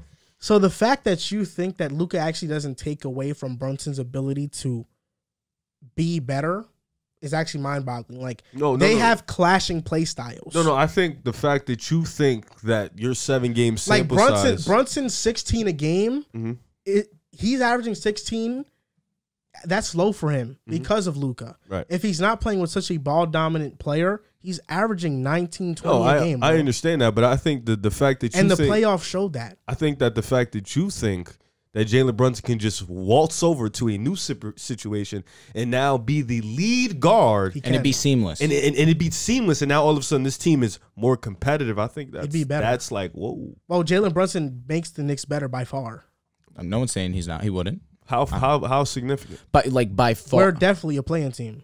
Oh, in the East. We wasn't before. Yeah. Okay. We'll see. Now I like that. I like when you say stuff like that. That's Lock fine. that in. That's fine. Playing team with Brunson. Yes. Got it. Are you in on that? No. Hell no. East is good. But East is really good. But answer my question: do Luka and Jalen Brunson not have clashing play styles? They do. But Luka kind of helps him too in a sense. For sure. It takes pressure off him. But he also clashes. I He understand. spaces the floor for him also. He space. What do you mean he spaces? Just the takes floor? pressure I'm sure away his from him. numbers are going to be better. His gravity, numbers are going to be better. Luka's gravity allows for the players around him to succeed. And we saw that in the playoffs where his team, he led. I don't know what you're talking the about. amount I don't know. Luka doesn't have gravity. What do you mean you don't know? Gravity? Luka has gravity? That's a word for Steph, bro. I'm gonna be That's honest. only for Steph. So the boxing one that he was facing in the playoffs. That's not like That's gravity, not gravity? No, not really. How so? When the whole defense is accounting for you. No, gravity is like. Gravity is like, for example, with Steph, when they set him a down. So wait, screen. am I only allowed to use gravity for Steph Curry? No, gravity is like when, yes, it's when two Steph different is coming things. off the screen and two people run to him. Of That's course. his gravity. No one's saying that's not the case. Gravity is you have KD dribbling on a fast break when he was in Golden State, and instead of why are we comparing it to? Can I finish? You're not the letting me only finish my reason statement. why it's bothering me. Why is he not letting me finish The my only reason statement? why it's bothering me is because we're talking about Steph Curry, who arguably has the most gravity in the NBA right now, probably the biggest gravity in the NBA. Am I saying that it's higher than Steph's, or am I just saying that he has gravity? I've never heard it with Luka. That's why. A boxing one, that's automatically That's gravity. Not, So wait, would you say gravity? Do you though, think in my LeBron? Have you ever said LeBron has gravity? Of course. I've never. Does he not? I've never heard you say that for any player. That's bro. why. But I feel like I don't need to say that. Why do I need to say that? Because I don't think that word has ever been like the word when you. So what? throw When I use gravity a at word for the first time, No, automatically. I'm saying in general, when you use gravity, it's only applied to one player in the NBA. In NBA history, What? if we're being honest. I'm being honest. What? When you hear gravity, have you ever heard it with LeBron? So Michael Jordan doesn't have gravity? Have you ever heard it? And What does Luka, that matter? And Luka's not this exceptional elite 3-point shooter that defenses are playing up on him like they play up on He Steph. has the ball automatically. The defense is collapsing on him, whatever he wants to do. Well, bro, I mean, that's basketball. When, Of when a course. player drives, you collapse your defense. The It's Mavs rotations. led the playoffs with the most open shots because of Luka Doncic. Because teams are playing zone. And why is that? Teams play zone a lot. I'm not saying you're wrong, but So wait, Jason Tatum has gravity? he does have gravity, but not of Luka. All right, so everybody has gravity. Yeah, I don't To know. a degree. I know what you're what you're But saying. like is you guys are kinda pretending I don't like these great offensive scorers don't have gravity. Just because Steph Curry is one of the greatest offensive players we've ever seen doesn't mean that he's the only one that has gravity. It's No, just you threw I've me never off heard with it. Yeah, gravity. I've never Like, heard it. Why didn't you just say like double teams or something? Like you said gravity. The attention he draws for defenses, what's the difference between that and gravity? It's because gravity is something that Steph gets. You guys are like, I don't want to. I don't want to get seriously, crazy like, with my seriously, diction. like, Because no, like if Steph is the only person that's I've the seen has only one ever. legitimate gravity. Yes, Steph. Yes. All right, fine, whatever you want to say. Like, bro, Kevin Durant, an all-time great scorer, a top 10 scorer of all time, was dribbling on a fast break. And instead of can I finish? Like, damn, you're not letting me finish. Because you're blowing mine, instead of 'cause I LeBron James understand. stepping up It's on KD, Curry. he helps on Curry. That doesn't happen with Luka, bro. Just because Steph Curry is the best three-point shooter of all time, yes, he has arguably the most gravity that we've ever seen in a player. Does not mean that other players can't have it. never So heard what it you're before, basically that's why. telling me is that Jalen Brunson benefits off of Luka's gravity. For sure. So- the defense, So that the makes attention Luka, that the defense draws to him. So you're then telling me that Jalen Brunson is better when he plays with Luka on the floor. Yes. That's what you're telling me. That's But essentially what my whole point was. But that's not true. That's not true. Jalen Brunson is better when Luka's not on the floor, bro. Whatever you the say, literal man. stats show it. He averages 20 and 7 when Luka doesn't play. In the playoffs, Because someone else has to have offensive load, correct? Yes, but why? Because Luka has so much of the offensive load that it takes away from other Luka's players. the top 4 player in the NBA. But it takes away from other players that have a play style where they have the ball in their hands. The other top 4 players don't have to have Luka's usage. Nikola Jokic makes players around him he makes players around him better than Luka does around his guys. Steph makes guys better than Luka. Does Jokic not have the ball in his hands a ton as well? Not like he was actually healthy, no. Bro. Oh, when they're healthy for sure. But these past 2 seasons, Jokic had one of the lowest usage percentage for an MVP in NBA history. Yeah, he doesn't. What are we talking about this here? season, bro? Luka this season, Luka. Or are you talking last season? Luka has finished number 1 in usage percentage the past 2 years in the NBA. Have you looked at his by squad? A landslide. Have you looked at his squad? It's not that the squad is horrible. Offensively, it's just it has to run through Doncic. The Joker's 2 MVPs, his roster's been stinky. I don't disagree at all. Worse than Luka's. Are we talking last year's usage? Or are we talking this year's MVP. usage? That's why I'm asking. Was that this year or was that last year? Doesn't matter. Luka's team was better both times. And also, wait, what are we talking both about times. Here? I don't know, man. Last year, that Mavs team, they were probably the same level. I don't know, man. It was the Doncic The Mavericks show. Have that offensive play style because that's Luka's play style. It's a heliocentric play style. That's because when you have a top 4 player in the world, it should be. Giannis is not like that. It's not like that with the Bucks. It's not like that with the Warriors. Because also he's a ball. He handles the ball. Who are your top 4 players? Giannis, Jokic, Doncic, Curry. So only one of those guys is heliocentric. You said when you're a top 4 player, you have to be heliocentric, but only one of those guys is. Giannis is a big. Jokic is a big. Curry is the most unique NBA player we've ever seen in our lives. Oh, no. Oh, you can keep going to 5. Kawhi isn't heliocentric. He's not either. LeBron? He's the only one, yeah. Yeah. It's him and Luka, yeah. KD isn't. KD isn't heliocentric. No, he's not. That's not heliocentric. He's not a heliocentric. When James Harden was top 5, he wasn't heliocentric. Yeah, but he's not a top 10 player. We're talking about top 10 right now. Okay, right now. Tatum isn't heliocentric. Embiid isn't heliocentric. I would disagree. Embiid is not heliocentric. To a degree. Like the offense runs to him, but I understand what you're saying. That's not what a heliocentric offense is, though. Because he's not a ball handler. Like Luka is a ball handler. Curry is different. Talk about ball handlers, but that's really what Luka, that's it. LeBron. That's it. John Moran is not a heliocentric offense in Memphis.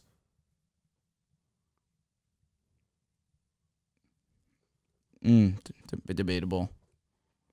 What do you mean debatable? With John Morant? That's an offensive I understand that. scheme. Yes, I understand. John Morant is not. It's not that. It's not Memphis. When he he has those playoff moments where he just takes over a game. That's not what a heliocentric offense is. Okay, I understand what you're saying. It's just that there are obvious players that need to be in that situation because their roster is not built. There's a reason why rosters have to be certain type of players have to be on LeBron James rosters, bro. It's because of the offensive play style that LeBron James he has to be in. Okay, that is centered around him. That's okay, not. I don't disagree. That's not a bad thing. Of course. But with players like Jalen Brunson, that you are an on-ball player, Luka dominating the ball doesn't help his game, bro. He get open shots. Even though it draws less attention. He's not a spot-up shooter though, and Luka isn't an elite shooter to the point that defenders don't help off of Luka. Defenders help off of Luka, bro. He's a 34% 3-point shooter. They're not face guarding him like they face guard Steph or like a KD. Again, stop bringing up Steph because you're insinuating that I said KD too. But KD, can I not bring KD up too? Which is KD's a better shooter than Luka. That's what I'm saying. But you literally, but that's what gravity means, bro. See, Again, did I say that he has more gravity than X and Y? It's not saying I'm saying he has gravity, which is my initial statement that you've taken and ran with. But you've also said that he makes Brunson better, which he does statistically is a lie. He makes everyone around him better. It statistically because he allows for open shots to be had. If you make it or not, that's on you. Luka makes players who can't create their own fucking shot better. Yes, he makes Reggie Bullock better. He makes Dorian Finney-Smith better. He doesn't make Jalen Brunson better. All right, we'll see. Because Jalen Brunson needs the ball in his hands to succeed. We shall see. He's an on-ball player. That's what I'm saying. So when Jalen Brunson signs his contract with the Mavs, this whole conversation was for nothing. Why would it be for nothing? Because then what's the whole point? He's not in a new situation, so we're not going to see it apparently. No, Brunson is still a great player. It doesn't matter if he goes to the Knicks or he stays with the Mavericks. So if him being with the Mavericks, is it going to hinder his career? Possible. He doesn't. I honestly don't think it matters if he's getting the bag from either place. Forget about that. Is it going to hinder him as a ball player? Hinder him? Hinder his statistics. His statistics, yes, but from a winning standpoint, he has a better chance to win in Dallas. All right. That's it. But like in terms of his statistics, his stats are obviously better without Luka, bro. Like that's not a debate. Biggest steals on draft night. I'll let you go first, Riv. So I got 3. Okay. I got 3 nasty ones. Obviously, How nasty are we talking? obviously Jalen Duren. Them getting Jalen Duren in that trade, I feel like that had to be the steal of the draft for me early on. I feel like getting your center, like we said before. We'll get on that. We'll talk about Detroit a little bit more in depth, but obviously that's my number 1 steal. Number 2 for me is AJ Griffin to Atlanta. Now, I'm higher on AJ Griffin than 80% of AJ Griffin people who watch him, but I think getting him is definitely huge for a team that likes to put shooters around Trae Young and a guy who has the potential to be a really good 3-and-D player. So I think AJ Griffin falling that low to Atlanta, I think that was good for him.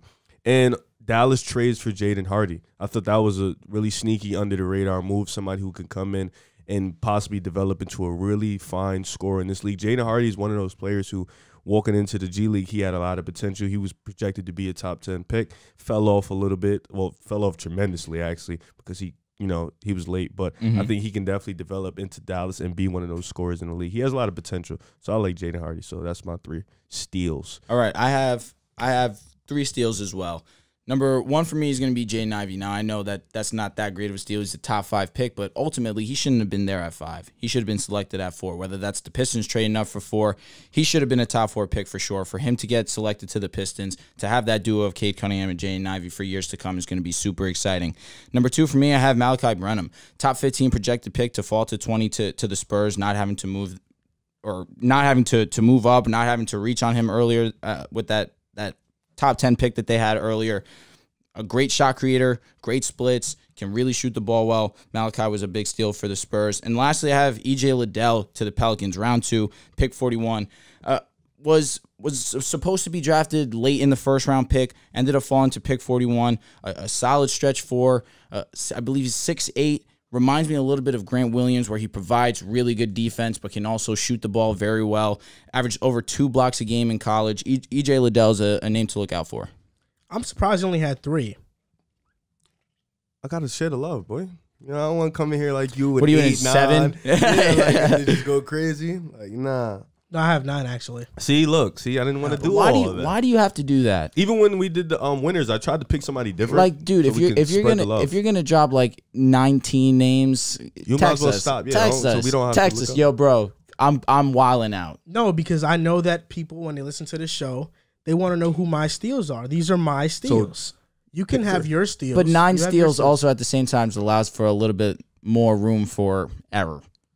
Because you listed 9 names. Let's say 4 hit, that's a success. Let's say 3 hit, that's a success. What's your steals? Well, I think all these are going to hit. That's Wait, why do you have okay, all right, here we go. Do you have any one of our steals? Huh? You have any one of our steals? Well, yeah, Jalen Duren's a steal. For I think sure. AJ Griffin's a steal. Malachi Branham's a steal. But you guys didn't mention Margin Beauchamp at pick 24. That's a steal in my opinion. Giannis-like play style. I like that. I think he's gonna be very good in Milwaukee. Neither of you mentioned Ty Washington. It's because it wasn't a steal. Yes, it wasn't. At pick 29, to me, it it's a wasn't because I steal. thought he would be there. Yeah? At pick 29, I think He was that's your a steal. second. Wasn't he your second? What? I thought he was your second. Yeah, but point I guard. didn't have any point guard going in the lottery. Dyson. You had Dyson in the ladder. Outside of Dyson. The rest of the dudes? Nah. But the fit for Ty, I get it, is a steal. Sure. For Memphis would have been a better fit. I mean, You think so? You think Tyus is gone? Yeah. Okay. I mean, they picked Chandler. I would assume they're more than comfortable with Tyus Walker. I mean, Ty Washington is a starting level player. He can start. He can. Maybe. He has starter upside. That's a steal at pick 29, I would say. Does KPJ come off the bench as a 6-man? I'm asking. What the? I'm asking. Who's starting? KPJ starting. Jesus Christ. Okay. No. But Ty has starter upside. So wait. He can start. So then Green slide to the 3? Or you're just saying in general he's going to start as the point guard? He's a starting level player. I'm not saying he starts, but Say he could he's be a potentially rookie. starting. I don't think he's going to start right I'm away. not too high on Okay. Ty. All right, But fair I enough. understand. I like Ty. Jaden Hardy was a steal for me, pick 37. And that's another reason why the Kings may have lost the draft, because they drafted Keegan Murray over Jaden Ivey, and they traded Jaden Hardy to Dallas. Somebody who, honestly, Could have helped him. had he not gone to the G League, is a top 5 pick in his draft. Bryce McGowan's. I'm surprised that's a guy that you picked in the first round of your draft, and he goes to pick 40 and he's not a steal because he went to Charlotte. Yeah, but that's still a steal. It's the player. A steal is a place where I feel like a team got him and he'll fit fine. Well, Charlotte is most likely not giving Bridges the max, so it opens up a slot for a forward like Bryce McGowan's to play. Bryce ain't a 4. 3. Bryce is barely a 3.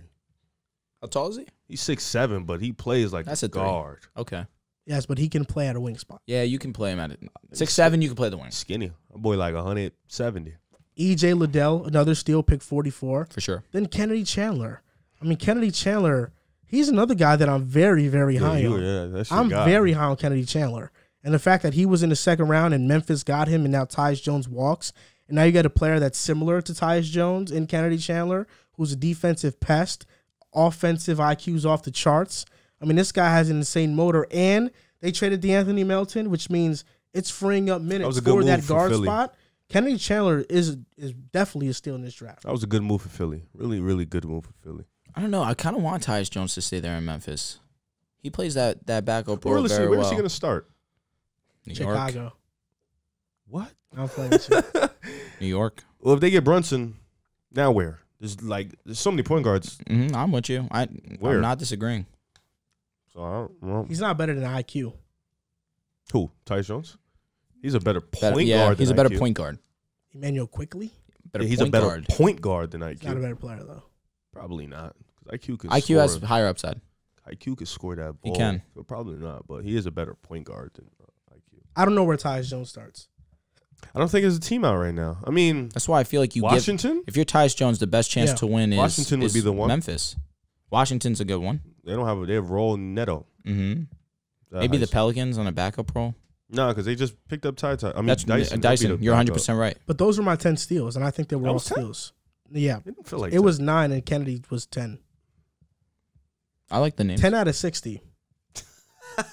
60 picks. Yeah. 10 out of I'm going to tell you. Can you read them off one more time? Jalen Duren. Good. AJ Griffin. Good. Malachi Branham. Solid. Martin Beauchamp. Yeah. Ty. Flop. Jaden. Good. Bryce. Okay. EJ. Liddell? Yeah, solid. And Kennedy. Okay. You got one flop. What's the flop? I hate Ty. So that's just never going to get. Not really. I don't know why you're not a Ty fan. What is that? 29. Excuse, thank you. 29. Does that, even better?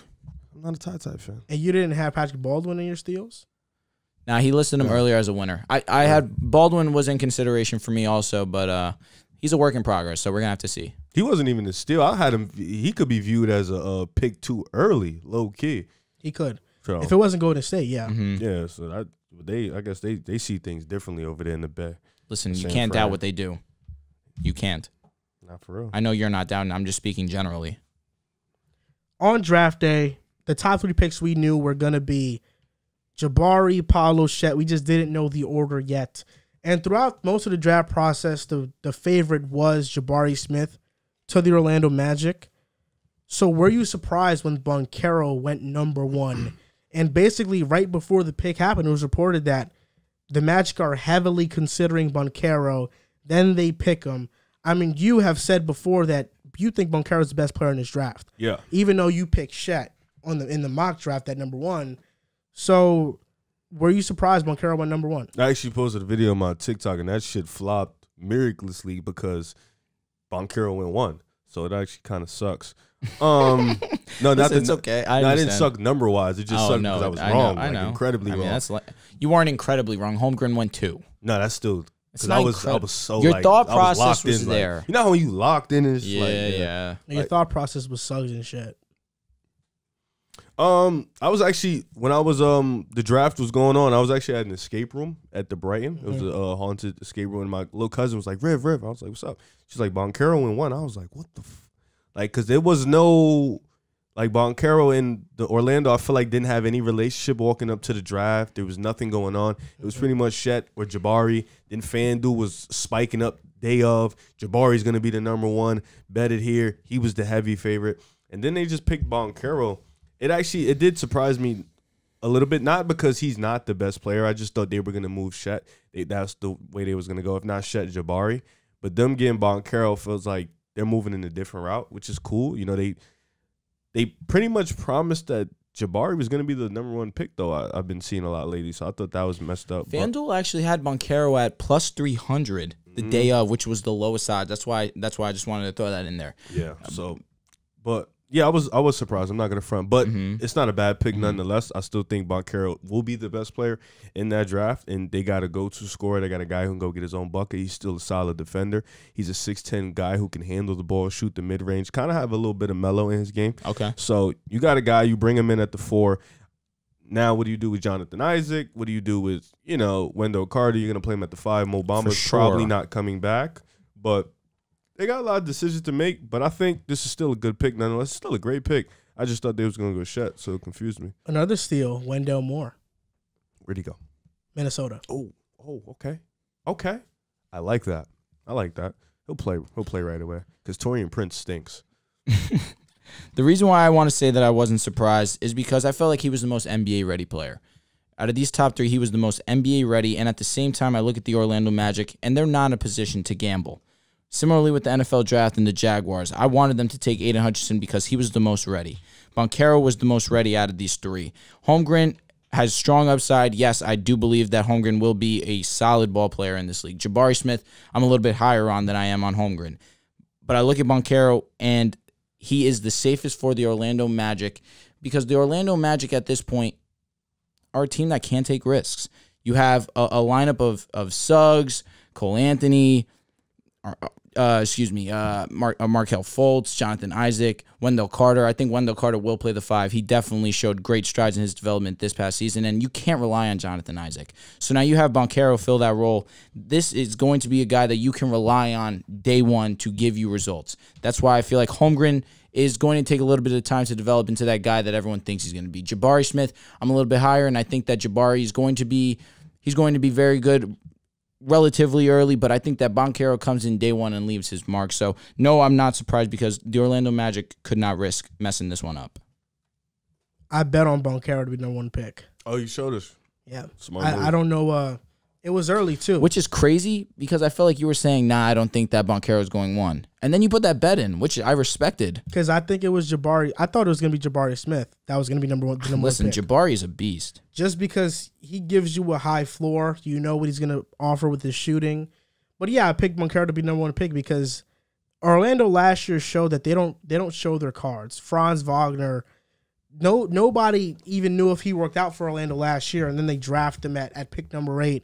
And that was a surprise at the time because there was no reports on it. Here, there was always reports about Shed and Suggs and Jabari Smith and stuff. But it was just a gut feeling, me thinking, Paolo to me is the best player in his draft. He was #1 on my board. And that was me just going with my gut and saying, you know what? I'm going to bet on the player I think is the best in the draft that if I were Orlando, I would pick. I mean, you said it. You hit it right on the money. There's very little risk involved with Shet. There's an injury risk. There's a body risk with how skinny he is. The defense is going to be there. There's no doubt. For sure. But you don't know what his offensive upside is going to be. With Jabari Smith, you take him, you might be getting Jaren Jackson Jr. 2.0, but just a better shooter and a slightly less defender and a worse defender than he is. Paolo is the one that has the least question marks about him. I don't question his injury stuff. I don't question his offensive upside. He has the most upside of any of these 3 to be a superstar in this league. This is a wing dominant league. I feel like Holmgren would be that person, but I don't feel the same about Holmgren, but to the vast majority, they feel like Holmgren can be generational. I think this is a wing dominant league, and I think that Banchero is the one that KD tweeted that. Wing league. And this is clown. And this guy Paolo is the only one I view as between Jabari and Shet that has true #1 offensive upside. Like, I think Jabari fills a role. I don't know how great of a player he's going to be offensively. Like, I don't know if I see Jabari averaging 25 a game. I could see Shet anchoring a defense, though. I could see So Shet. can Paolo be Blake Griffin? No, I don't think he's Blake. I've heard that comp. I don't know why. What you mean, like in terms of star power or ability? Not ability, because I feel like ability leads to athleticism. Correct. Yeah. I think he'd be better than Blake, to be honest. Yeah? Jabari Smith. Like, Blake was really, he was great at one point in time. Blake was a dog. Jabari Smith, I don't know if I see him averaging 25 ever. Chet is a guy that I view like as an 18 and 10 solid guy. I don't know if I see like superstar in him. Paolo's the one that I see like he's 25 a game. I can see him averaging 25 a game. And I've seen the Blake Griffin comp. To me, he's a better Tobias Harris, a significantly better Tobias Harris. So you're not, in terms of play style, you're not ready to go the lengths of he's going to be Blake Griffin good, or you think he's going to be better than Blake Griffin? Because I feel like Tobias, the way that Blake Griffin is multiple-time All-Star. Of course. Well, I mean, you're saying there you go. So yeah, I think that's Tobias Harris was a little rude. No, in play style, he's very similar to Tobias Harris. He's just better than him. He's more athletic than him. Yeah. And he's a better ball handler. He's a better passer than him. He's also like plays smarter than him. Mm-hmm. But his play style to me is very reminiscent of like Tobias right now. Interesting. Like Blake Griffin, he was just super athletic. I don't know if I see that with Paolo.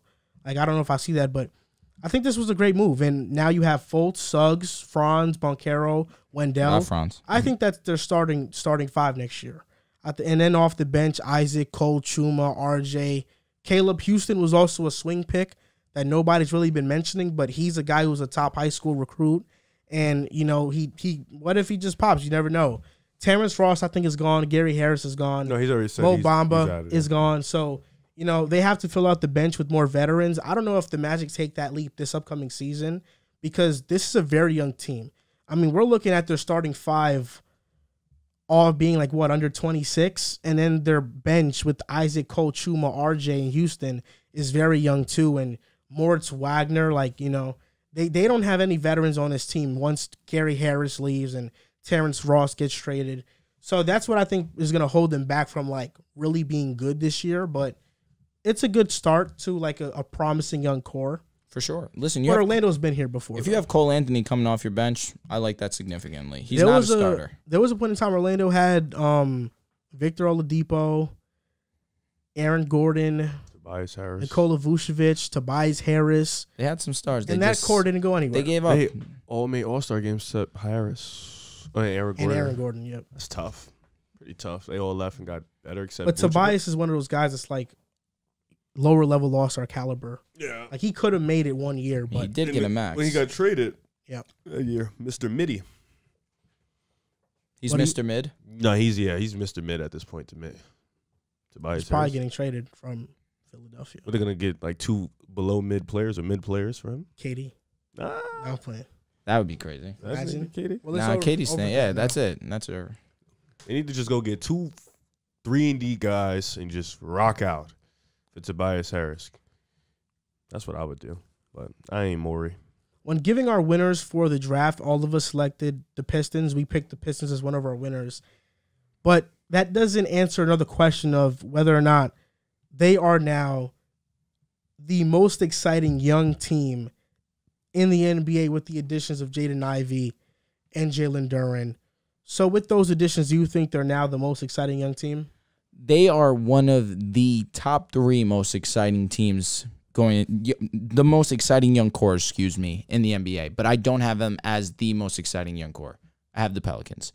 Now you have Brandon Ingram, Herb Jones. Oh, and that man, Zion Williamson, coming back.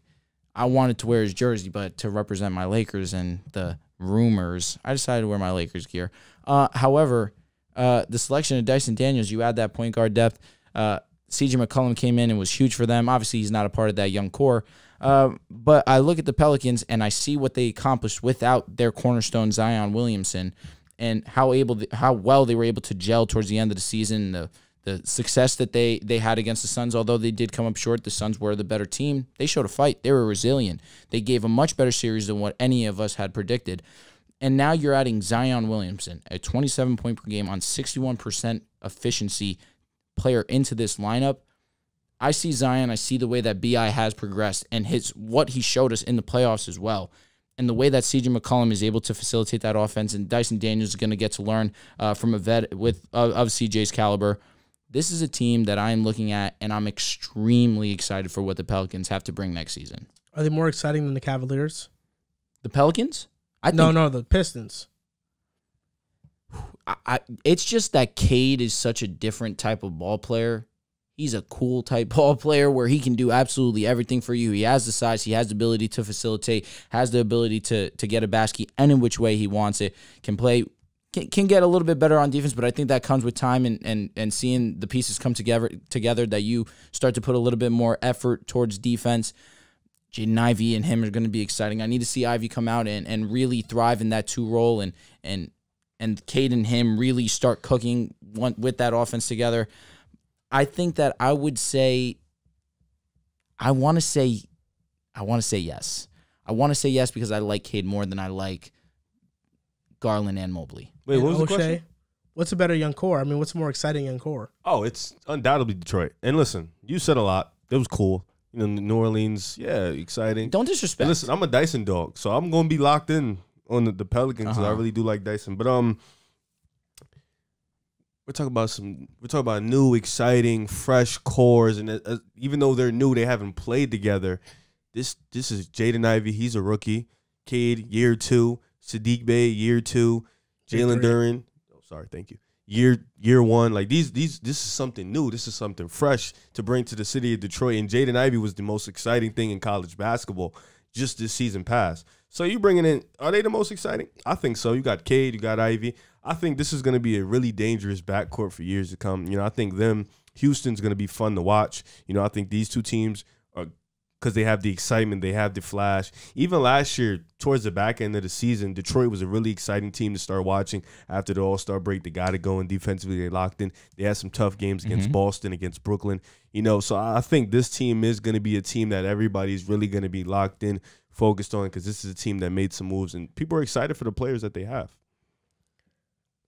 I think they are. And you didn't even mention the biggest move they're going to make, which is signing Miles Bridges. Like, Miles Bridges is going to the Detroit Pistons. He's going to sign with the Detroit Pistons. And how would that make you feel? Just cool with it. Visualizing. He'll be the 3rd best player. And visualizing a team of Cade Cunningham, Jaden Ivey, Sadiq Bey, Miles Bridges, Jalen Duren. That's a team that has 3 all-star caliber players on that squad. Cade Cunningham can be one. Definitely. Jaden Ivey has the potential. Miles Bridges is so close to getting there. I see what you did He's there. so close to getting there. I see what you did there. This is a league pass team. The high-flying ability of Ivey and Bridges, Jalen Duren's athleticism, Sadiq Bey's buffness and toughness, Cade Cunningham. I'm telling you, look, I'm under the assumption already that Miles Bridges is a Detroit Piston. Lock. He made a song with Big Sean and Baby Tron already. He's indulging the culture. What his coach says? He went to Michigan State. Like, he is a Detroit guy. He's a Michigan guy. And the report came out that Charlotte's not offering him a max. And then smart. Detroit also, they're most likely not going after DeAndre Ayton, which means that money can now be allocated to Miles Bridges. Miles Bridges is going to be a Detroit Piston. There's no doubt about it. He's going to be one. And yes, they are. I think they're the most exciting young core in the NBA. I can't think of a more exciting team or a team I'm more excited to watch than the Detroit Pistons this upcoming season. I really can't. And I think it's all a credit to Troy Weaver. I think these past couple of drafts outside of the Killian Hayes pick has been good. You know, Isaiah Stewart, Sadiq Bey. Now you land Cade, Jaden Ivey, Duren. And then you take like these swings on these players that didn't play their best in other situations, like Bagley, Diallo, Josh Jackson. For sure. You know, most of these guys aren't going to be on the roster. Like, I don't think Josh Jackson's going to be on the roster next year, but Tommy will. I mean, I think Jackson got traded already. Nah, he's not. He didn't get traded. He's still there. But I think that this team is the most exciting team in the NBA, and I think what makes it even better is that they have a direction and they have a coach who I think you trust him to fully develop these players. Dwayne Casey's a former coach of the year. It's not his first time with young players. He did it in Toronto. DeMar DeRozan developed. Kyle Lowry went from freaking Houston to where he was a starter to then Toronto where he became an all-star and he blossomed. And then you had the big 2. So I think Dwayne Casey's going to thrive in this situation, and these players are going to be exciting. I don't think it's crazy to say they can be a playing team. I really don't think so. I don't think I'm going to wait until after the offseason moves to see what type of veterans they add before I really. So if they get Miles Bridges, what does that mean? I'm going to wait until the offseason happens and then they get a couple more veterans before if I lock in my decision, but I'm very geared towards them possibly making a plan. Miles Bridges would trend me towards that Oh, direction. yeah, Josh Jackson did get traded Yeah, right. to Sacramento. Yeah, he wasn't that deal. His trash ass. Show some respect. He's not that bad. He's not trash. All right. He's not trash. That's all I'm saying. All right. You didn't answer my question, though. What if they get Miles Bridges? He said he has to wait. I said He it would did trend answer. me. He It would did trend answer. me towards the playing. Definitely, I want to see what the bench looks like. See, I want to see what the and bench looks like. everything you said about the Pistons and why they're going to be exciting, you love the direction, the head coach. That's how I feel about the Pelicans. Willie Green showed that he is a How'd you make that face though? What face? When I was like, trending in the right direction. You want me to be a Bridges stan? No, I want you to admit that Bridges is that guy. I want to see what the bench looks like. They can't roll out Bridges, 5 young guys and no bench. And Bridges on that team definitely makes be the them third best player. a playing team. He would be the best player. As of right now? Oh, as of right now, he'll be the third. As of I right count- now? Not better I will than- count- Jaden no, Ivey's Cade. better than Miles Cade. Bridges All off right. rip? You know what? No, Let me stop that's doing nuts. that. That's crazy. But I will confidently say Cade is I'm better. taking Cade. Yeah, I would say I'm Cade is taking better. Cade. I don't think Cade is a stretch to say. But let me not disrespect with the Jada. I apologize. nah, that was that's crazy. strong. But after a year, I'm pushing that. He'll be better. Unless Miles Bridges becomes that guy, which he can be. And no, it's Cade. When you come to Detroit, you have to understand who rides the bus, who controls the bus. It's No, a thing. I know it's Cade, but Yeah. I'm saying I'm talking about between him and Ivy. Oh, You think it's going to be Ivy without a doubt? I do. I think eventually it would be Ivy. So you as think well. Ivy's going to be better than Jaylen Brown then? Where the hell did you get Jaylen Brown from? Miles Bridges and Jaylen Brown aren't that far off. No, you think that. I don't think that. You can't put what your thought process is in my brain. I think it's a significant gap. Significant. Because I think Jaylen Brown's top 25. I don't think Bridges is top 35. He's top 40 though. I can probably name 40 if I felt like it. No, you couldn't. Yeah. You actually really couldn't. Yeah, no, I think I can name 45 to 50 Nah, players. you could probably name 40. No, you There's a couldn't. lot of good players. And Miles Bridges is one of those guys. He It's- was almost it's an all-star. Nothing wrong with being top 50. He was almost an all-star. Being top 50 in a league like this is incredible. But he was almost an all-star. How you figure? If you're almost an all-star, you're top 40 locked How is in. he almost an all-star? What do you mean? What do you mean? How is he? He was almost an all-star. How? How are you almost an all-star? Because the coaches have to put you in on the bench. I really doubt that he was one of the options that they was going to put in. I'm going to get the voting right now because you are being disrespectful to Miles Bridges. All right, so I just went on sports. Miles Bridges was 9th in all-star voting in the front court. Front court. Who was in front of him? KD, Giannis, Embiid, Tatum, Butler, Jared Allen, Bam, Pascal. And that's just front court. What about in the whole East? It was, in terms of votes, he got 230,000. So DeMar got more than him. Trey, Zach LaVine, James Harden, LaMelo, Kyrie, D Rose, which we don't count. Oh, we don't count that? Bro, are you serious? Yeah, we don't count that. All right, so I'm on Fred VanVleet. I'm on He sports. got more votes than Jaylen Brown for the All-Star game, actually. That's tough. I'm on Sports Not. They have I just need any type of list. They have Miles Bridges at 40. So let me list these guys they have that are 41 and above. It's 41 to 50. You let me know if you'll take Miles Bridges or these other guys. I'm ready. Klay Thompson, No. Miles Bridges. Bridges. Rudy Gobert. Miles Bridges. Gobert. But Gobert's I- not outside the top I 40. I don't- know, but you said Miles Bridges anyways. Yeah, I would. If I need one guy to be the best player on my team, I'll say Miles Bridges. Easily. Andrew Wiggins. Miles Wiggins. Bridges. Marcus Smart. Miles Bridges. Miles Bridges. RJ Barrett. Miles RJ Bridges. Barrett. Cade Cunningham. Cade. Right now, Miles Bridges is better. But Cade is going to be better. Cade. I would take Cade also. Jared Allen. Miles Bridges. Jared Allen. I would go Jared Allen. Tyrese Halliburton. Miles Bridges. Tyrese I would Halliburton. go Tyrese Halliburton also. Fred VanVleet. Miles Fred. Bridges. I would go Fred. Yo, stop. He's better than those guys, He's not bro. better than Fred. Yes, he is. And at 50, they got Draymond. Miles Bridges. I would take. Nah, I'm taking Dre. But you want to take Fred? I know that. you were Draymond getting- is better than Fred, bro. At What are what? you talking about?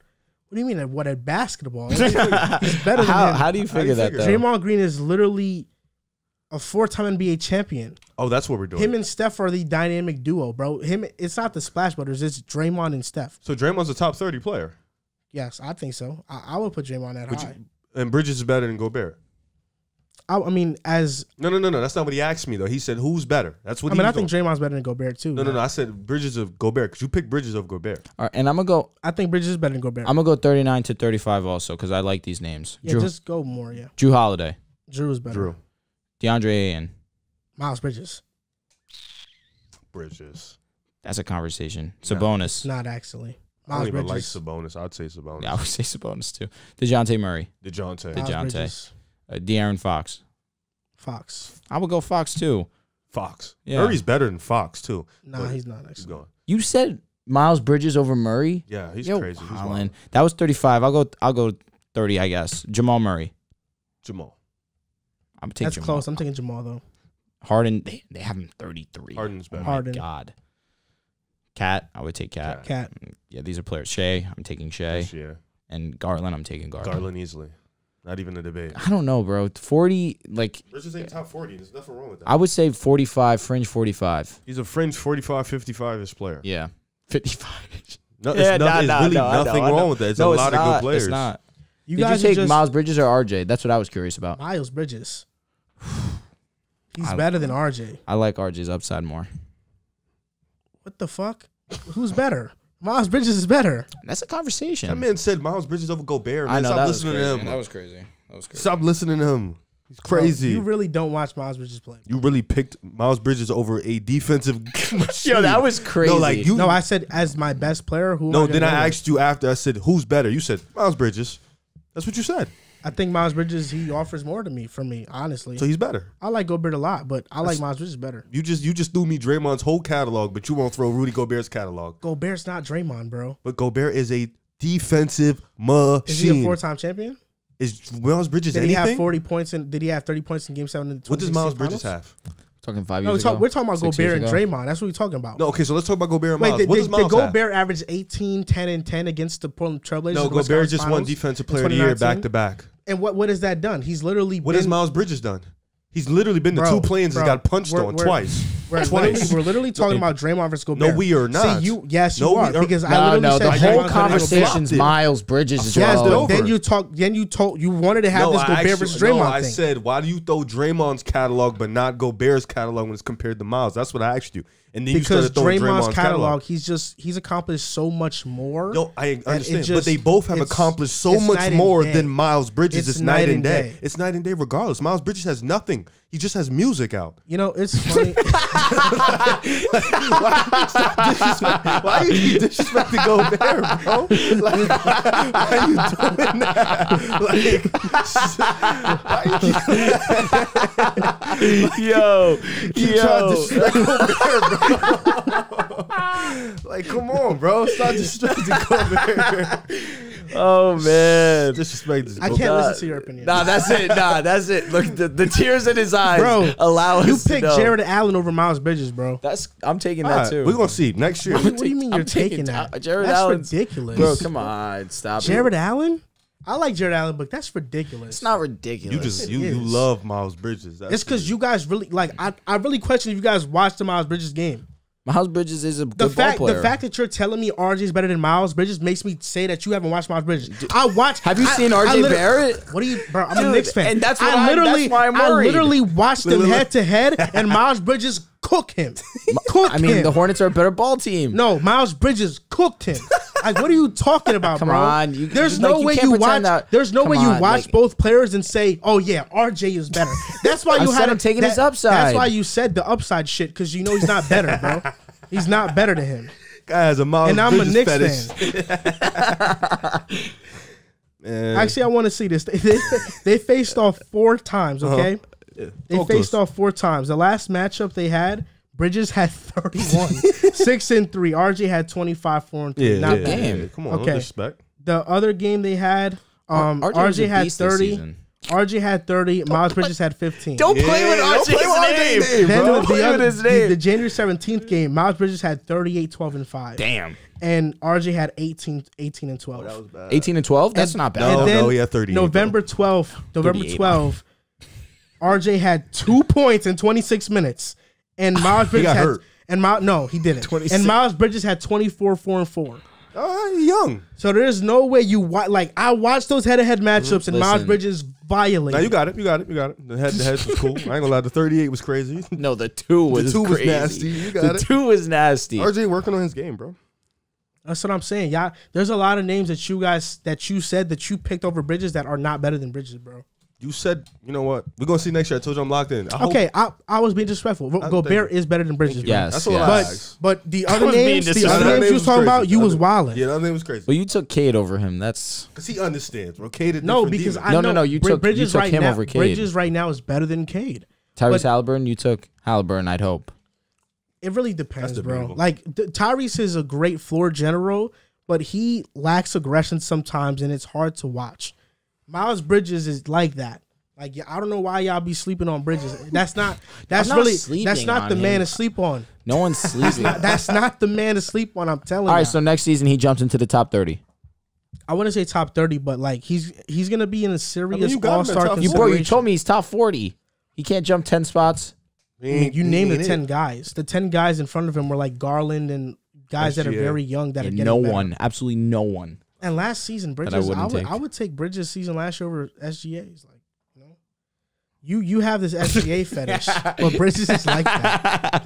Yo, And Bridges, and Bridges plays come D. on. And You Bridges playing too much. plays D. You playing too much And now. Bridges plays D. You playing too. too much now. No, I'm not You playing too much. trolling now. Bro, Shea doesn't stay healthy. So that's why he's better. He missed 26 games. Availability, that's why you drop Anthony Davis so much. Availability is not a skill though. It's the best ability. No, because That's when literally AD saying. when AD comes back, he's stinky. That's the difference. SGA ain't. Come on, don't. Wait, what? You know SGA. Wait. We'll get to that. I love later. SGA. No, bro. You think Bridges better? AD jacking it. stinky? It's Are you not. gonna It's look not me a in my gap. eyes? It's not this gap that you think. It's What not. do you think? I think the gap. I think is? that you think it's a huge gap. It's not. All right. So, but you think? I think SGA he's slightly better at some things in the game. Like he's a better creator for better sure. offensive player. He's a better offensive player. Defensively, Miles Bridges clears though. SGA can play defense though. He's not like Bridges. Yeah, I understand. Bridges That Bridges locks. ain't really doing much. The Bridges- defense ain't really doing much for Bridges. I don't know. That's what you say. Watch in Detroit when he changed. He's going to be in Detroit. I'll watch Detroit. I'll actually say this. I'll go as far to say this. I love Cade, but Bridges goes to Detroit. He's their best player next year. He is over Cade. We'll see. Just for that year though. Stamp? Because I think Cade will be better down the line. I but think year 2 is the year. Like you know, think Cade like really figures it out and stuff. I think he's Look, already figured it out. I don't think you're wrong. That first 20 games was his preseason. I don't think you're that's wrong. Stretch. I That's a wouldn't rule stretch. it out, but don't sleep on Miles Bridges, bro. Don't sleep. I watch Pistons games, so I'll be in Stop tune. sleeping on Miles. Nah, I'll be in tune next year. You gonna be in tune. We gonna be sitting here. You gonna be like, yo, you was right about Bridges, bro. He's like that. He's like Nah, that. but Detroit like we're gonna see. Bridges can be like that, but at the same time, we got to understand that Cade was the number one But that's overall because selection for a Cade reason. literally has top 10 potential. Upside for sure, That he literally has. for sure, and he showed flashes of that last season. 2. Yeah, I mean, he really has that. So, Top 2, like, come on, bro. like, I know Cade is like that. That's why I'm saying that. But Miles Bridges, let's not act like he's not like that. He's like Oh, that. he better put the music down and get to work, man. Lock in that He gym. can do both. Word. is he the new Dame? He's a better rapper than I think Dame. Dame's Well, chill. music is overrated. To They me. say Dame's the best NBA rapper That's there 'cause is. all the He has rappers the suck. lyrical. He has a lyrical miracle. he But does. like Miles Bridges makes better music. I haven't gotten into I feel like it's Miles because we Bridges. from the East Coast. Are we that's gonna why get say that. copyrighted if we throw on a Miles Bridges track right now? We might get censored. All right, well, you know what? We won't do that. On to the. This week in the NBA. So for me, I have Dejounte Murray You to have the 7? Hawks. No, I have 2 actually. I just have 2. All right, cool. Yeah, Dejounte Murray to the Hawks, for Gallinari and multiple firsts is this like reported trade that it might happen. If this is indeed the trade, then this is a steal for the Hawks because they're trading nothing. It's Gallinari and multiple firsts. And now you have Dejounte and Trae Young. Now, do I think Dejounte makes the Hawks like significantly better? Like, I don't think so. Like, I don't this is a move that tells me like, the Hawks are a team to watch in the East. Like, this literally moves them from 12 o'clock to 1. It's like really But then nothing. you can shade Trae on defense. You don't have to have the ball in Trae Young's hands the entire time.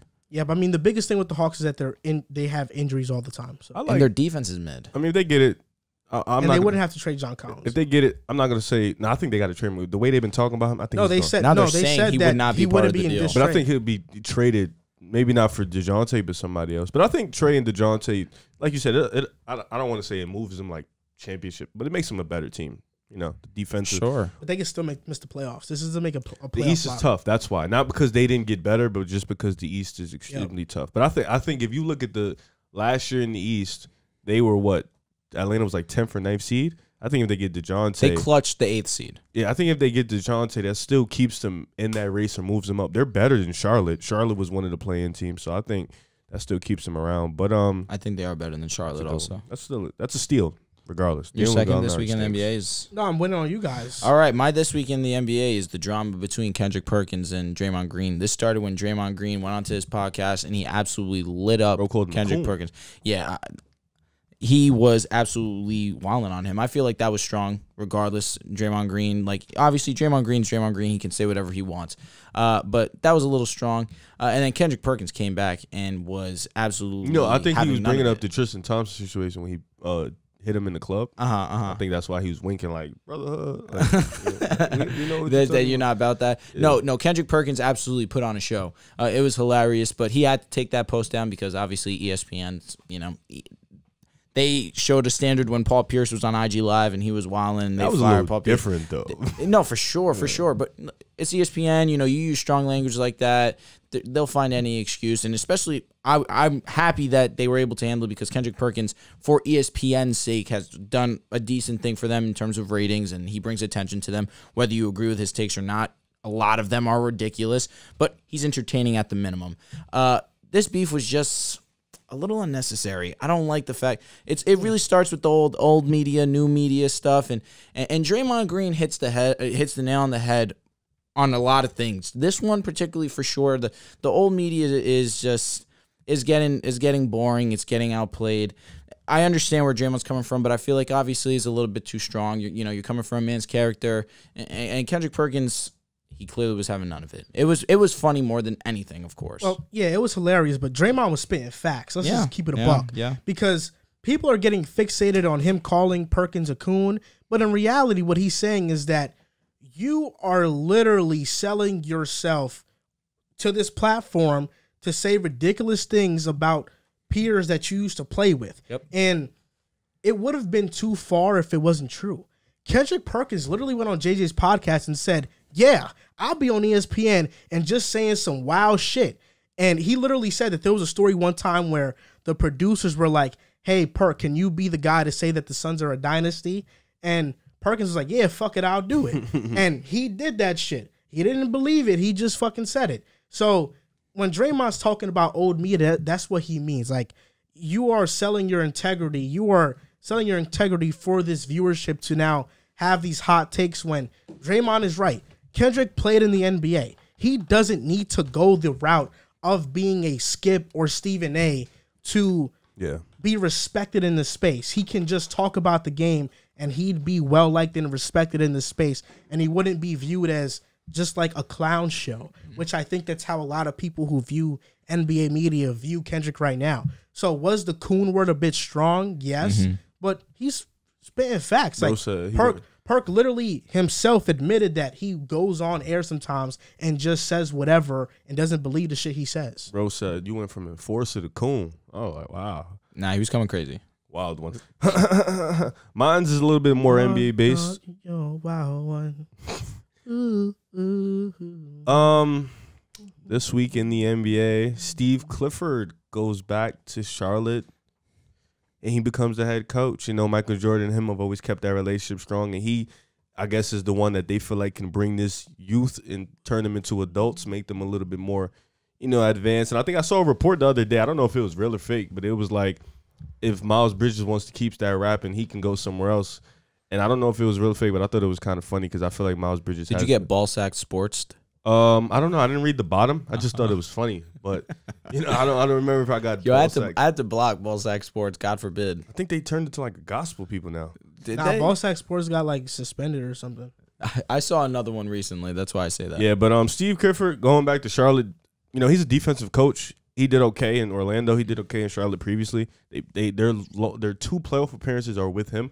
But this doesn't move the needle for me too much. This team is just too immature. Got a lot of holes in their offense. In their defense, and they got a lot of work to do. So this move really does nothing. But it's just something to bring about in this week in the NBA. Who's gonna mention the rookie stuff? I feel like I didn't want to mention it because everyone should feel the same way. It's a bunch of rookies saying that they're some of the best ball players that we've ever seen. This is very rare, though. And players to have confidence like this. Have you ever heard it at a draft? Benedict Mathurin's talking about it's a new era. Like Chet Holmgren said that he was going to be the best player in the league in 2 months. Like, It's chatter for confidence, and I'm all here for confidence. This no is doubt. a different level of confidence and cockiness. Like he said that it's a fine line LeBron of respect. Was there respect in anything that Benedict Mathurin said? Benedict Mathurin said that he needs to see how good LeBron James really is. But dumb shit is that? Like that's ridiculous. But then Shet talk about. Are you gonna sit here and tell me that you're lit? You're like that's good statements. I'm not saying it's good statements, but what the hell do you that's mean what you we're need to talking see about. LeBron? Like, bro, what are you talking What do you about? mean you No, need to see- so this is what's gonna happen. You can mark it down right now. Whenever they play, 100% LeBron is giving him 40. well, unless LeBron doesn't play because he's missed a lot of games. Can you all stop the with years. that, bro? Wow. Like, What he's was missed that? He's missed like 30 games each season. What's wrong for the with past you? 2 years? All right, congratulations. Does that make you feel good? He'll play Portland one. Can I ask Because you? he might not play the Pacers, especially they only play the Pacers twice a year. That's And true. this made you feel good He to might say not that? see Benedict Mathurin. You feel good about I mean, that? Shet saying he's gonna be the best player in 2 months is crazy. Wait till he sees Giannis. That's another 40, maybe 50. Yeah, I mean, like you said, new era, right? Listen, I New- don't mind. new age of I don't basketball. mind confidence where it's I'm talking to praise myself. Like I like what Shane Sharp Like- said. I'm trying to be the best player of all He time. didn't say that. No, he though. said Like, no. He said I'm the listen, best. I'm one of the best basketball players. So these are the quotes. So let me know what you think about what these So he rookies said, said. I'm right? trying to be the best. Benedict Mathurin said this about LeBron. A lot of people say he's great. I want to see how great he is. I don't think anybody is better than me. He's going to have to show me he's better than me. He better not be a bust, or this is gonna get I'm brought up telling every you time. right now, That's a stupid statement. when they play, LeBron is going to give him 40. Respect your elders. And then Shaden Sharp said, I see myself as one of the greatest players to ever play the game of basketball. You have not played in 3 years. Respect your elders. Oh, And then Chet said he's going to be the best player in 2 months, right? What the hell? He did. We're But 2 he months. but he also came back and because that was at the time when they were interviewing him for that. But at the same time, he said that he wasn't about to sit there and just list off like 50 players that are going to be better than him, which is understandable. That's a don't- quick statement you say. Done. But you could. I think the months. question So they you were don't asking like was the confidence of this draft class? I don't like the cockiness. Like there is a difference between confidence. it's one and thing cockiness, if I get correct. drafted #1 and I be like, I feel like I'm the best in this draft. Okay, among your peers, cool. Oh, I'm trying to be one of the best players in the league. Okay, I get it. But if I'm coming out like, yeah, I'm already the best. You have not played a day of the NBA, bro. Like there's veterans in this. There's champions. Like you can't just come in automatically. You have not played an NBA minute. I'm already the best. I'm already the greatest. That's just disrespectful to the people that set the standard and created the game for you. So it's a different level of cockiness and confidence. These dudes is cocky. Confidence is like what we've seen in the past. So Before we move on, this is Would You Rather Luka Doncic edition. Wow, that's crazy. Okay. First name up, Trae Young. Luka. Kevin Durant. I would take Luka. Giannis. Before anything, I'm surprised you said Luka over KD. I really am. Thought about it. Yeah, I'm taking Giannis for sure. Giannis. Kawhi Leonard.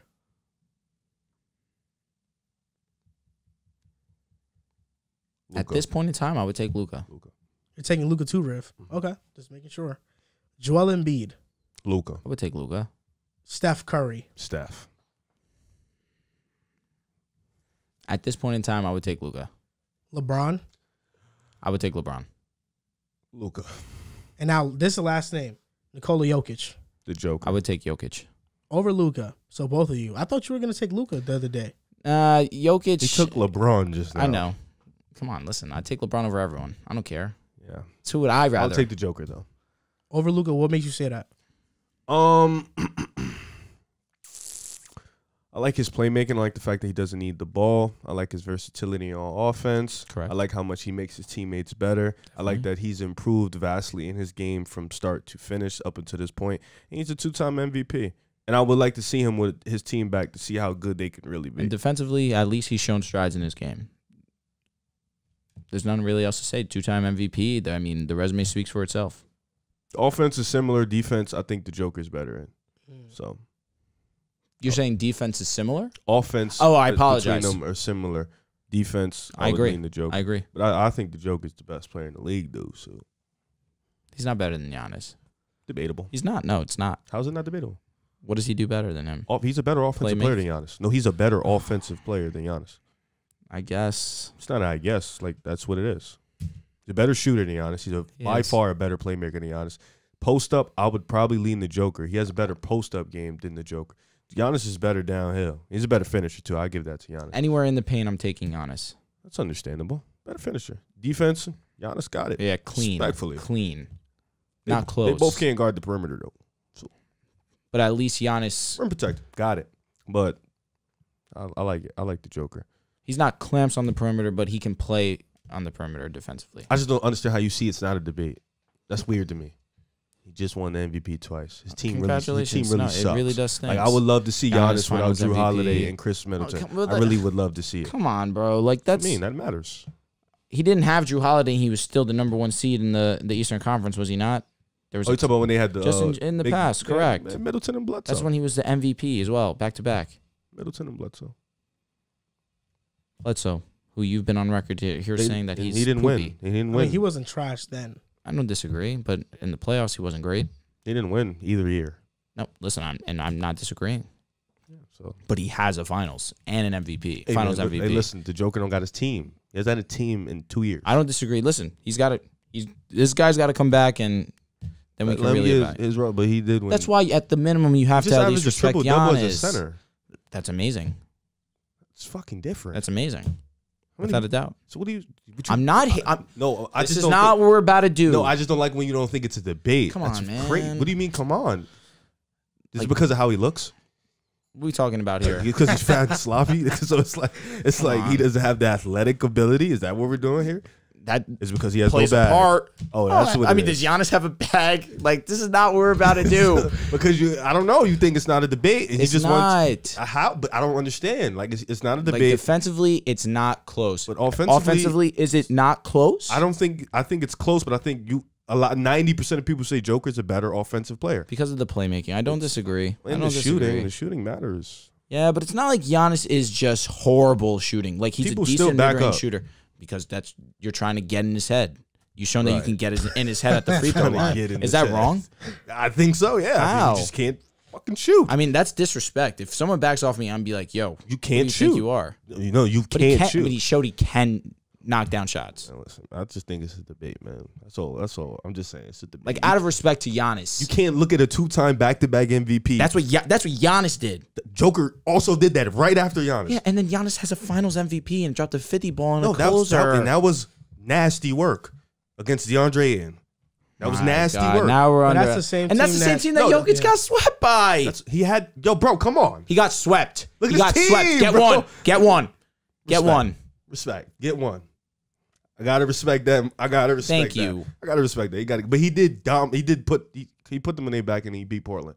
You gotta respect that. No, and I was the only one here at this table that took the Nuggets to beat them. Yeah, you gotta respect that. So, but you're right. Gotta get one. We'll see when he get his team back. For sure. For sure. Listen, I mean, no Porter, no Murray. That's a huge loss. For sure. On to the last topic. Kyrie Irving asked for permission to seek a trade. And originally we were gonna say, where is he gonna go? But before the show, he opted into his player option, which means he's staying with the Nets, which means that he's staying by his word with Kevin Durant saying, I'm not going to leave number 7 alone. That's what he's doing here.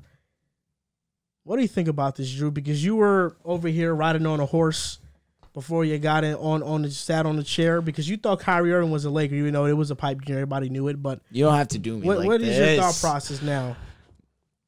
So now we're back to hating on the Nets. I'm just going to be open and honest. You won't catch me dead rooting for them. But to be real and just to keep it on an analysis level, it's Kyrie Irving, it's Kevin Durant. As long as they're healthy, you still have to look out for them. You're going to have Ben Simmons come back.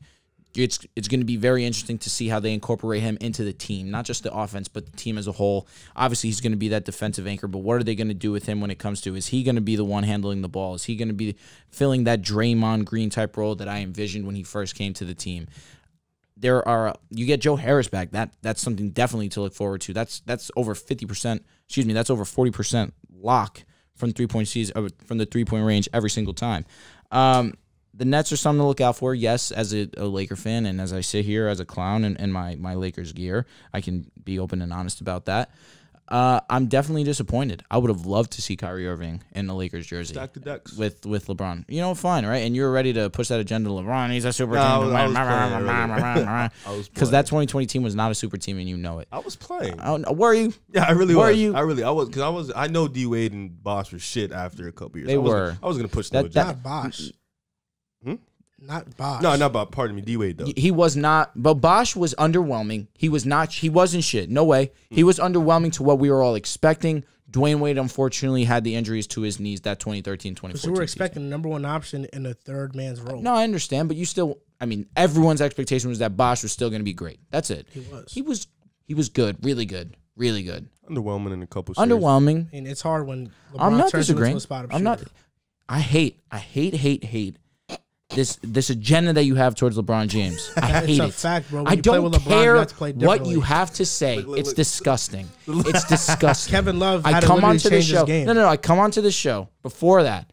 This guy's the LeBron James stan. Absolutely loves LeBron. I'm a is the LeBron GOAT. stan? No, come on, I'm Me? exaggerating. Can we use a little hyperbole here and there? Is that fine with you? Is that fine with you? No, because that's a falsehood. Your Whatever. LeBron fanhood is coming out and sick. Nah, like, I'm sick and tired I've of never the been a disrespect that he LeBron gets. stan. Come on, like I've never let been me. that. You did just You know what? You're right, because you know what? I hold you to the same standard I have to hold myself to. People care what I want, what I say. You know, my word means something. So yes, he was not a LeBron stan. That was hyperbole. I'm sorry. Well, never fans. even like a LeBron fan. I don't think I mean, I've you ever said like, LeBron was the best player of all time. Well, is that me being a fan or me That's being acknowledging just his greatness. objective? However, you constantly like to throw these slight jabs at him, I think it's which more I at you don't than him. sit with. What? the jabs are more at you than him. Which is unnecessary, though. Why? Because it's what we LeBron. do, bro. I mean, we're talking about LeBron. Oh, I mean, we're talking about Chris Bosh, but I mean, he was you underwhelming. have to play differently when you play with LeBron. Respectfully. If you're the number 3 option, There's a reason why LeBron left and Bosh was literally like on an really all good. NBA pace. He was really good. He averaged 21, right? 21 and 8. He was in the clots. Sad case. That really is heartbreaking. And then D Wade was back to knees was healthy. Which is insane, right? Suddenly his knees just work again. It's very sad. But yes, going back to the Lakers, it's going to be interesting to see what we do this season. I mean, Darvin Ham, like I mentioned when we first spoke about his arrival to LA, it's got to be centered around Russell Westbrook. I don't see a way that we get Russell Westbrook contract off the squad. And now we need to find a way to get Russell Westbrook incorporated in this offense and really make it work. Defensively as well, he needs to be all in, playing off ball. If he's not going to be the main facilitator, then you need to show me something on the defensive side of the ball. On ball, he's not bad at all. But off ball, he's really, really bad, and it's hard to watch at times. But listen, I have to be optimistic. As long as I have LeBron, as long as I have Anthony Davis healthy, I am not concerned. You know, this is the thing, and I want to go first because this is whoever thought Kyrie Irving was ever going to the Lakers is pretty dumb. I mean, bro, you literally changed the topic list to Kyrie to the Lakers, and then he opted in. So I don't want to hear it because that was you do know what was reported, right? So what? So it was reported, fine. So then automatically you start to think, no, what was reported? Tell me exactly what was reported. It was rumored that Kyrie Irving was going to opt out, and potentially the only team that was interested was the Lakers. The report was there are no teams planning on pursuing Kyrie outside of the Lakers. There was not a report that which said that Kyrie was means going to opt out. that's why I was like, let's just do a Lakers. Was there not a report that Kyrie was going to opt out? He said he was thinking about it. There was so there was a report, and there was a report that he was requesting a trade. So were we supposed to expect? No, he him asked to permission. That's it. Not so then why did he opt in? He wants his bag. This is a lie. This is just a lie. This. Let me just say this real quick. Anybody who thought Kyrie was going to the Lakers, I hate you. I hate you. Is a fool. I hate you. And Lakers fans have this thing about them where they think they can get sandwiches for crumbs. It's ridiculous. I tweeted this. The Lakers would be lucky to get Malcolm Brogdon. I hate you. Getting Kyrie's a pipe dream. I actually do think Kyrie wanted to go to the Lakers. I do think that. But then, like him personally?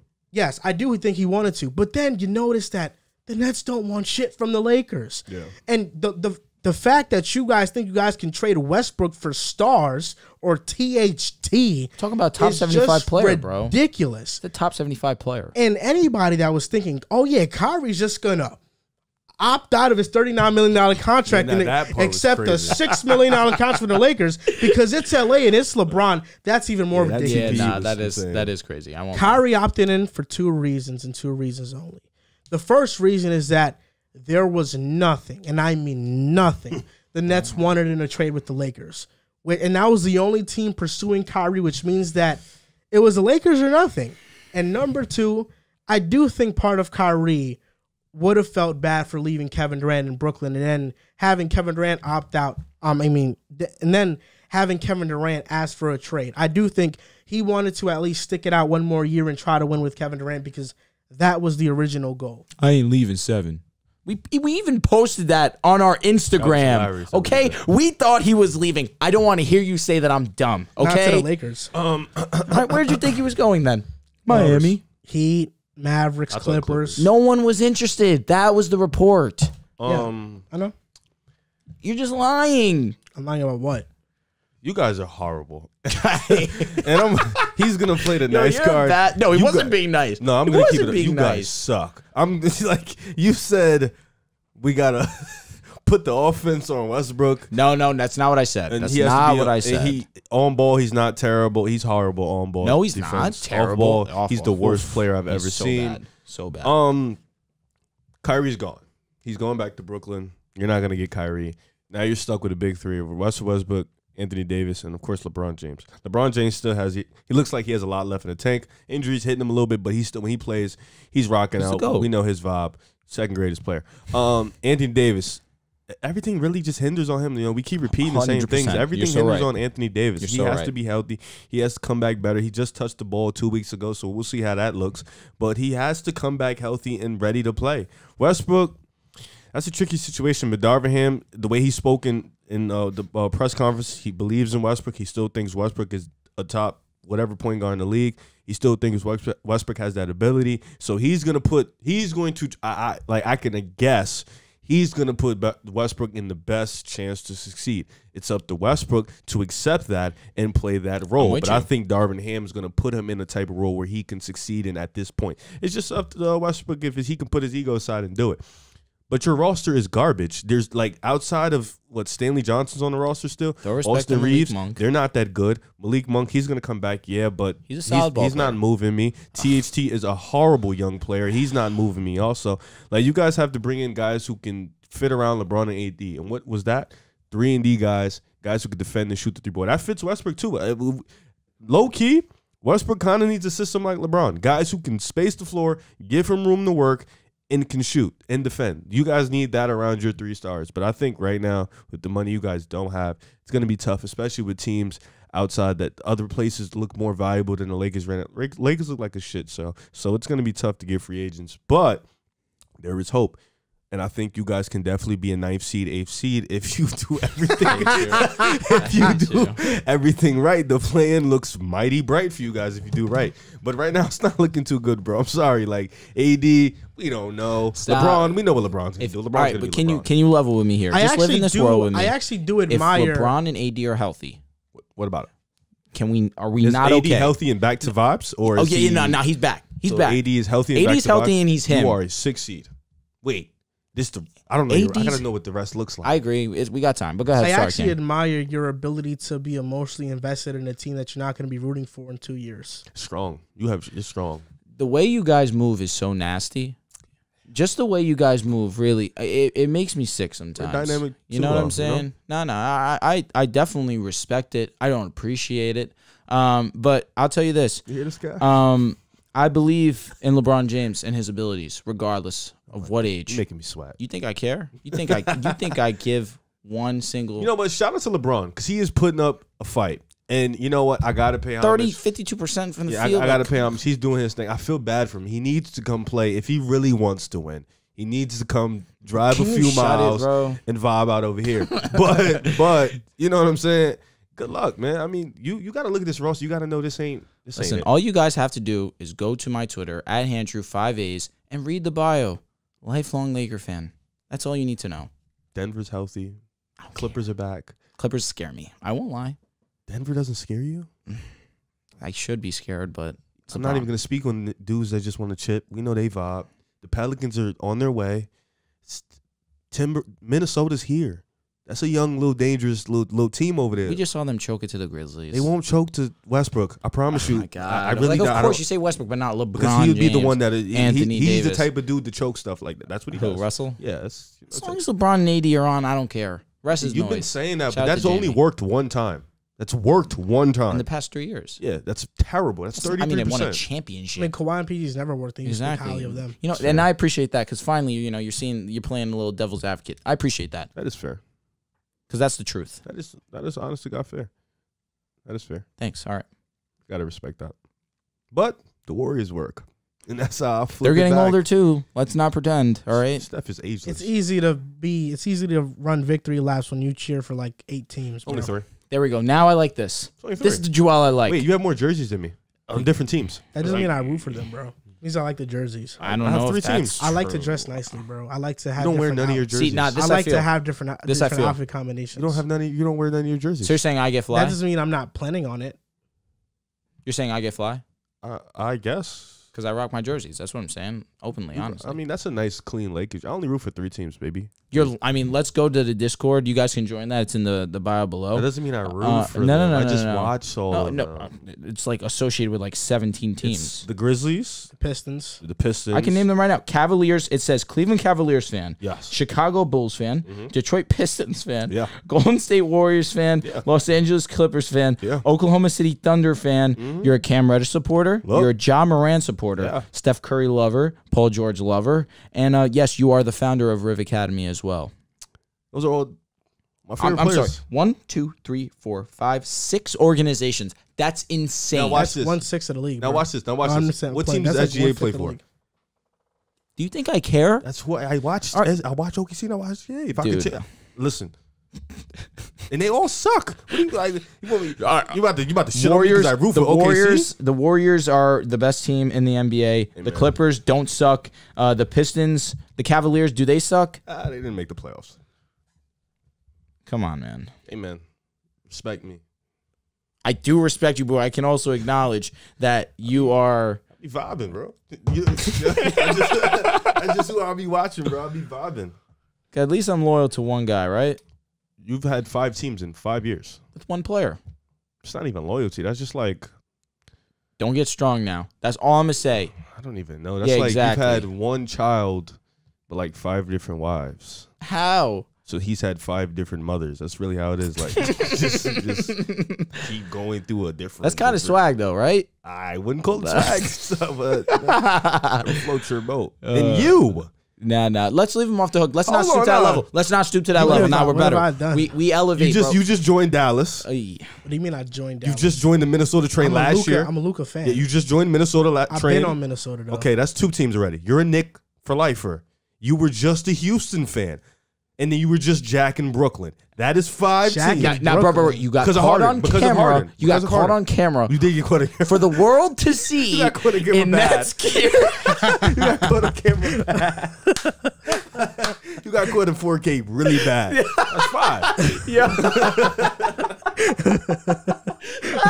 And you got the beard. So it's like, with the Harden jersey. Nah, you're a wild. You got caught crazy. You got caught in 4K bad. Oh man, that is great. We're just all terrible human beings when it comes to fandoms. How? No, Nah, you're a I'm Lakers fan. not. You rooted for Boston. Yeah, bro. yeah, I I was was crazy. not rooting for Boston. I thought, with my professional opinion, which was incorrect, that they were the best team in the NBA. I was wrong. It happens. But you rooted for Boston. I Though. wasn't rooting for them. I chose them. I selected them to win. You also left your Bucks train. You left the Bucks hat in the garbage. That was the Celtics beat them. Simple. No, you left 3-4 I weeks know. before I mean, that. but I was conscious that the Celtics were better. I was right. They didn't have Chris Middleton. That's unfortunate. But with Chris Middleton, the Bucks win. So when you bring up the Lakers losing the Suns, you bring up AD. I'm just gonna tell you So, that's unfortunate. Middleton's AD now. No, I'm just gonna tell you that's unfortunate. So Middleton's AD That's now. unfortunate. This is Oh, really we're what talking gonna about a do. 6-game This series is versus really a what we're gonna 7-game do. series. That's unfortunate. No, Middleton's AD now. And the Bucks Okay, were up fine. 3-2. Come on, that's unfortunate. And Jason Tatum went Jason Tatum. Oh, AD not playing is unfortunate. You see how it Never hurts? heard you say that. You see how it hurts? Never though, heard you say that, though. it's- Gotta be consistent, buddy. I am. I don't think so. You're actually sickening. Me? Yeah. Me. All right. Keep that same energy. Are you guys making the playoffs this year? Yes. What seed? You're gonna do this to me now. Oh, man. Can I see how the roster shapes out first? Please, can we get to the offseason? And then I can give you an honest opinion. Okay. All right, thanks, bro. I appreciate that. Okay. You LeBron MVP tour. I mean, that's every year. AD comeback year. Comeback player of the year. Stamp that. Okay. Defensive Doesn't player. exist, Can he but- finally get a defensive player of the year? He can. It's kind of Stays weird healthy. that he doesn't He stays have one. healthy. He plays 65 games. He could do that. Westbrook. Ugh. Word. Russell Westbrook stand. Let me not do that. Comeback season. Comeback season. Maybe he touches 34% from 3-point. Who? Russell Westbrook. This guy is no hope for this guy. No, I'm joking. Listen, I'm optimistic. We have Austin Reeves, Stanley Johnson. Chill on Austin Reeves' Malik name. Monk, THT. That's your roster. Malik Monk's cool. Okay. I like Austin and Malik. Okay. This is interesting. Okay. This is going to do it for episode 190 of the Pick a Side Podcast. You can follow us on Instagram and TikTok at Pick a Side Podcast, on Twitter at Pick a Side Pod, and buy merch at pickasidepodcast.com. Thank you guys for listening and or watching, and we'll see you next time.